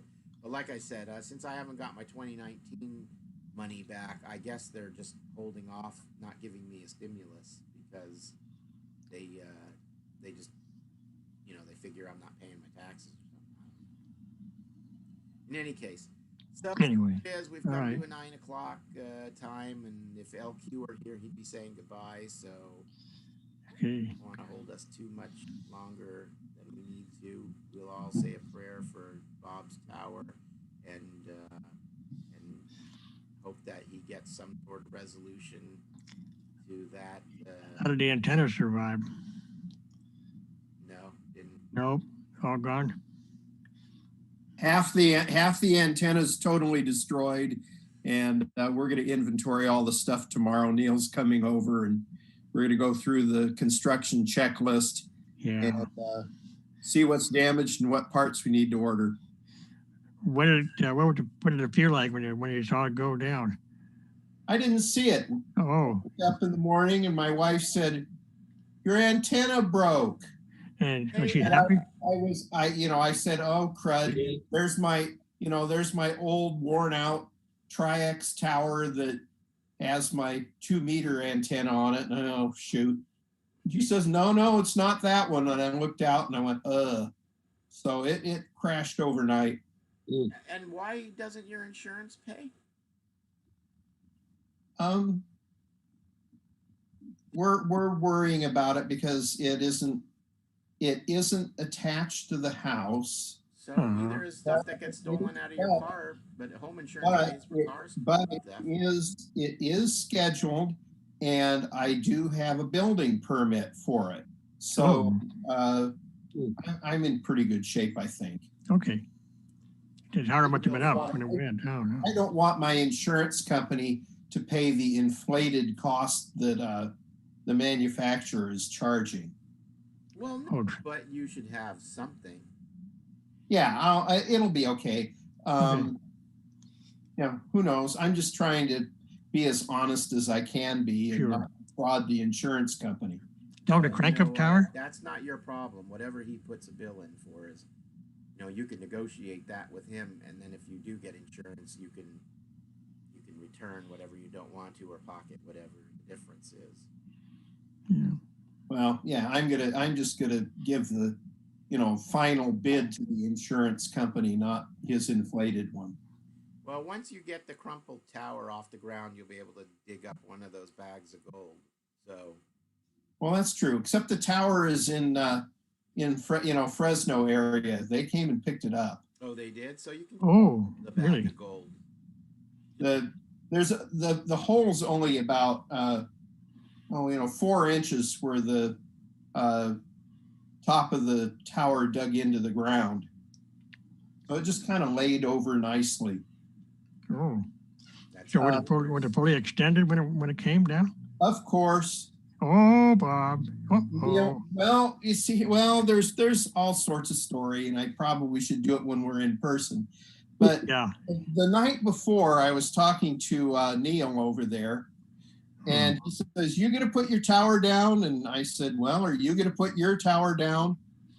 And I said, "Well, I listened to the news, and they said the wind was only supposed to be at 55 miles an hour at the most. That was gusts. And it was cold, and I didn't feel like going out and taking all the Dacron lines that I hooked my Christmas lights up to off so I could crank it down." And so I said, and went to bed.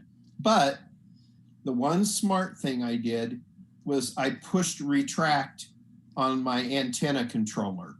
So the beryllium elements that, go through the PVC pipes were all retracted, and so that didn't get trashed. Okay. And each one of those silly things are about $500 a piece. Yeah. So that survived. Half of the elements on the antenna, the ones on one side survived, and the others either broke or bent. So, I have to do some real good investigating and real good measuring and make sure that the ones that I think are good still are good. And then we'll put it back together again and stick it up. Okay. Yeah. Well, you could write your bogus story about how your tower and antenna survived that windstorm. Yeah. Well, the other thing, sometime we'll have to bring it by a meeting or something and throw it up on the screen.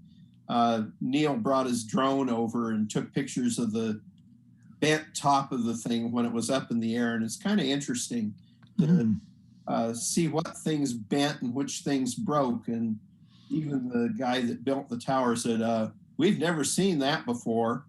Okay.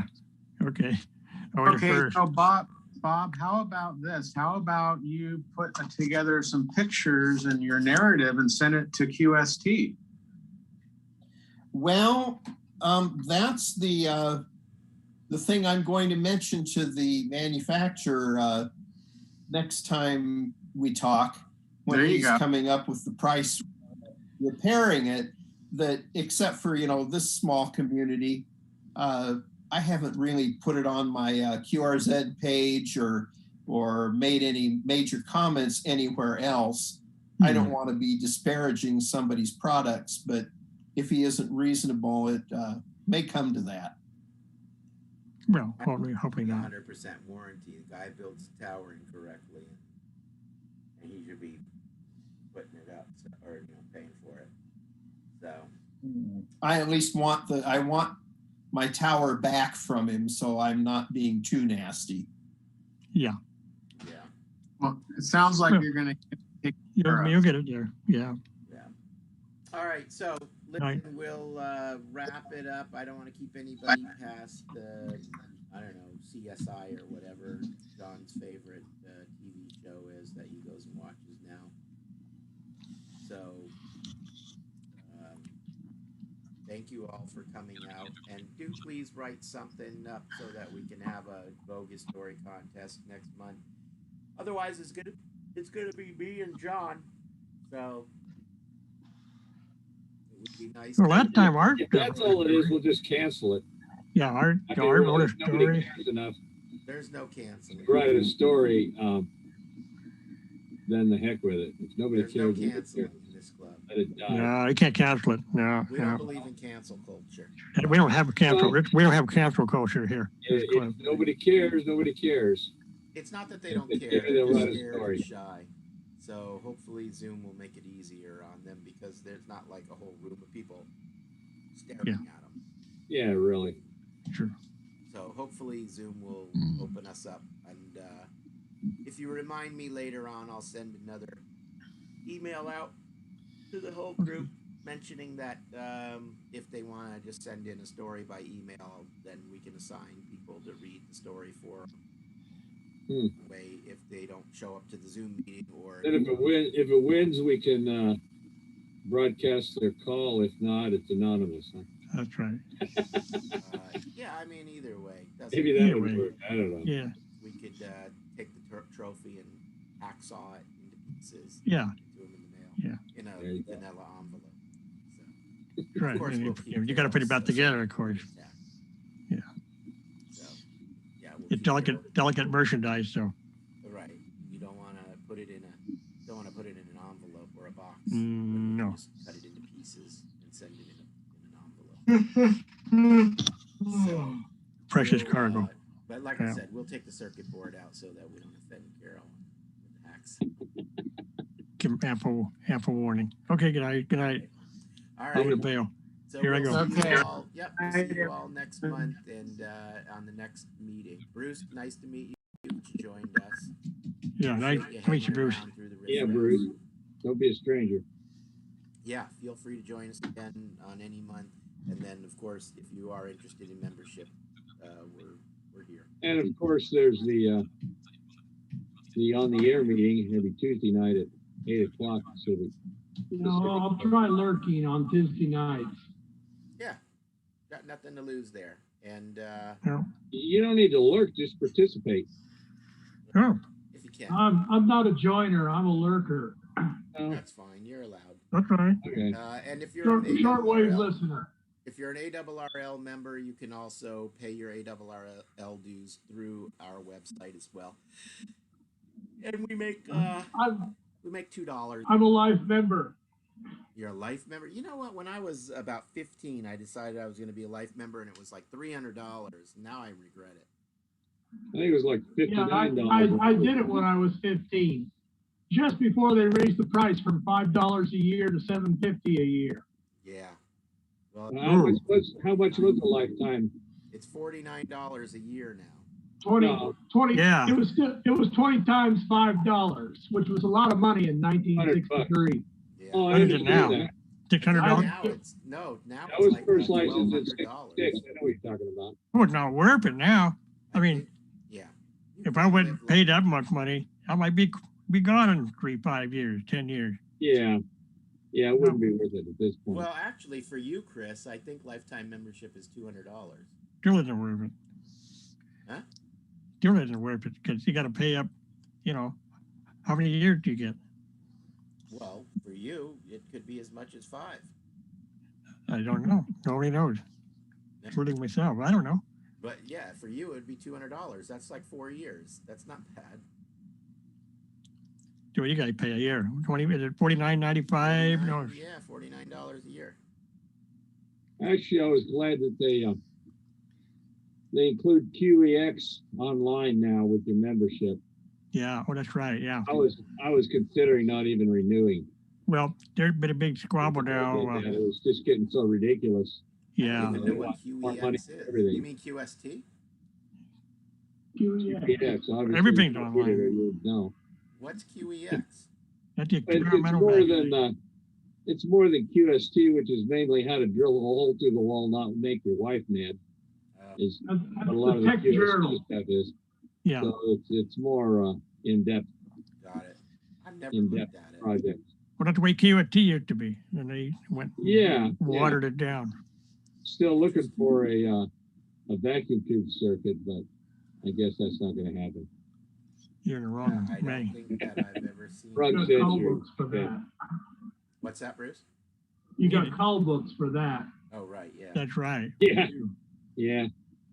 They still make call books, I guess. I don't know who would buy I don't know. one. No. I Yeah, see they them probably never do, buy. but you get I on can't QST now. believe anybody would buy a call book. Who will buy a call book? I used to go to the library back in the day, PG back in the 60s, to send QSL cards. They had it at the library. Richmond Public Library. It was always 3 years behind, though. No. No, dead of fall and winter. Well, as current as a book can be that comes out once a year. You wanted to see It you was were in the twice call a book, year right? For a long time. That was quarterly. Yeah, maybe quarterly even. Quarterly, I think it was quarterly, yeah. Was Yeah. it quarterly? Yeah, there was. That would make sense. It was spring, fall, summer, and winter. Yeah, probably so. But it was pretty up to date. You go to the library and do it. Yeah, because I've looked up calls all the way back to like 1920, 25, something like that. Yeah, that's right. You can find the old ones online now. Mm-hmm. Yeah. There's an archive of that stuff, and it's pretty good too. Well, I know QRZ got a thing. You can go back to 1993. Well, that's not very far. No, Well, it is. Yeah, it is. If somebody's still living or not, you think they are. But I found somebody Well, that you way. still don't know if anybody's living or not because the license just expires if you don't renew it. Right. But Well, that's what I wanted to go on find for out. 10 years.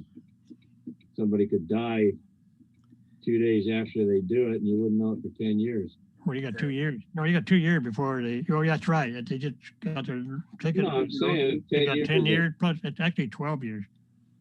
Because you got the Give 2 you year any grace notice period. when it's due too. So if you don't know, you can easily. You could leave. Well, You have your license expire on you. On our website, though, under the helpful links, we have the FCC ULS web link. So to help police. What QRZ will tell you also. I remember when I let mine expire. I tried to get away with it. And it didn't last very long. Somebody called me on the phone. You know your ticket expired? I said, yeah. I'm no hurry. Was that when you got a new call? No. That was when you got extra.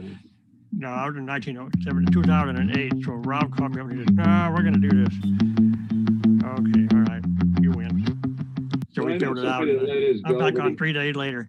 did it within the grace period, but then you get a new call also. No, I had to get AI6 shoot in. I got this call. When did I get this call? In 1978. I waited 6 months to get it after I upgraded. I didn't like what was coming out then, so I waited and then I sent my my thing in, my form, and I got it. you know what? I don't see the. Oh, here we go. FCC ULS. No, they didn't have that back then. No, they didn't. It is pretty handy though. Yeah. Oh yeah. See here, I'll look up my call sign. I don't even know when mine expires. I think it's in the next year or so. It was last year. What do you have? You have a grace Last period. year. You have a 3-year grace period or something? Well, you know what's funny? What happened with me was when I renewed in 90. Let's see, what year was it? 83. Right after I renewed, they came out with a 10-year license, but mine was still 5 years. Mine's good till 8/30/26. Oh, you're good for a while. You know what I have? Excuse me, guys. It's time for kids and old people to go to bed, so I'll say Yeah. goodnight. Well, It was I tried nice. to say goodnight. These people won't. Corey, Good night, guys. Good bedtime story. Right. Now W6SFM, we've got to look and see when that expires. Oh, that's a When good did he point. expire? You know, I forget that. Oh boy, Ooh. that expires on 1/31/2022. Ooh, yeah. Boy, that is coming up. Yeah, so you know what? I totally You forgot. got to do it within 90 days before expiration date. So it's been 10 years. That's how old the club is. That's Yeah. 10 years, so it's 9 years old right now. We gonna have an anniversary club event for that. 10 years. Yeah, we should come up with something. Yeah, we gotta come up with something. Wow, I can't believe that it's. I have not been watching that. You know what? I could have cost the life. I don't even know how to remind myself. That's the problem. I have such short memory. I better put it. Oh, Well, like, I know you have a smartphone. Just put it on your Yeah. calendar there. Even I do that. I mean, come on. It just doesn't matter. Yeah. Might just put it in your phone for, you know, the end of the year, and then you're an ARRL member, they'll renew it for you. Say that again. How do you do it? oh, yeah, we won't they? Go, you're an ARRL member, right? Yeah. You just tell them renew my license, and they do all the stuff for you. Is that right? Yeah. Well, they have to pay. I mean, you have to pay. Well, you're already a paid member. Why'd you- $35. Oh, that's gonna be in June. It hasn't started Yeah, yet. that's what they settled on 35 instead of Get 35 now, yeah. 60 or something. Why don't you write to Biden and tell him they want to rescind that because that happened under the Trump administration. Oh yeah, he should, huh? Yeah, Yeah, you get right on that, Chris. yeah. The old guy can't afford it. That are. Chris is right. So You know, he's rescinding so much for your, that Trump does. He might as well rescind that too, huh? Yeah, you want to do everything else he's done. Do away with that too. so much for your thank you for public service. Right. Yes. All right. Exactly. Okay, guys, this is it. This is it. Okay. I'm this gonna time bail. for real. This is All it right, now. then. Goodbye. So, Bye. I'm going to put a reminder in here. If anybody else wants to make a backup reminder on How do I get out of here? the date is 1/31/22. Now, you said 90 days previous. That's what you said, Chris? So that would be October. Yeah, 90 days. So October. You gotta get the 90-day period. You have to do it in 90 days, but you can do it within that window. 1/31. Oh, wow, that would be Halloween. Yeah, Halloween. Yeah, All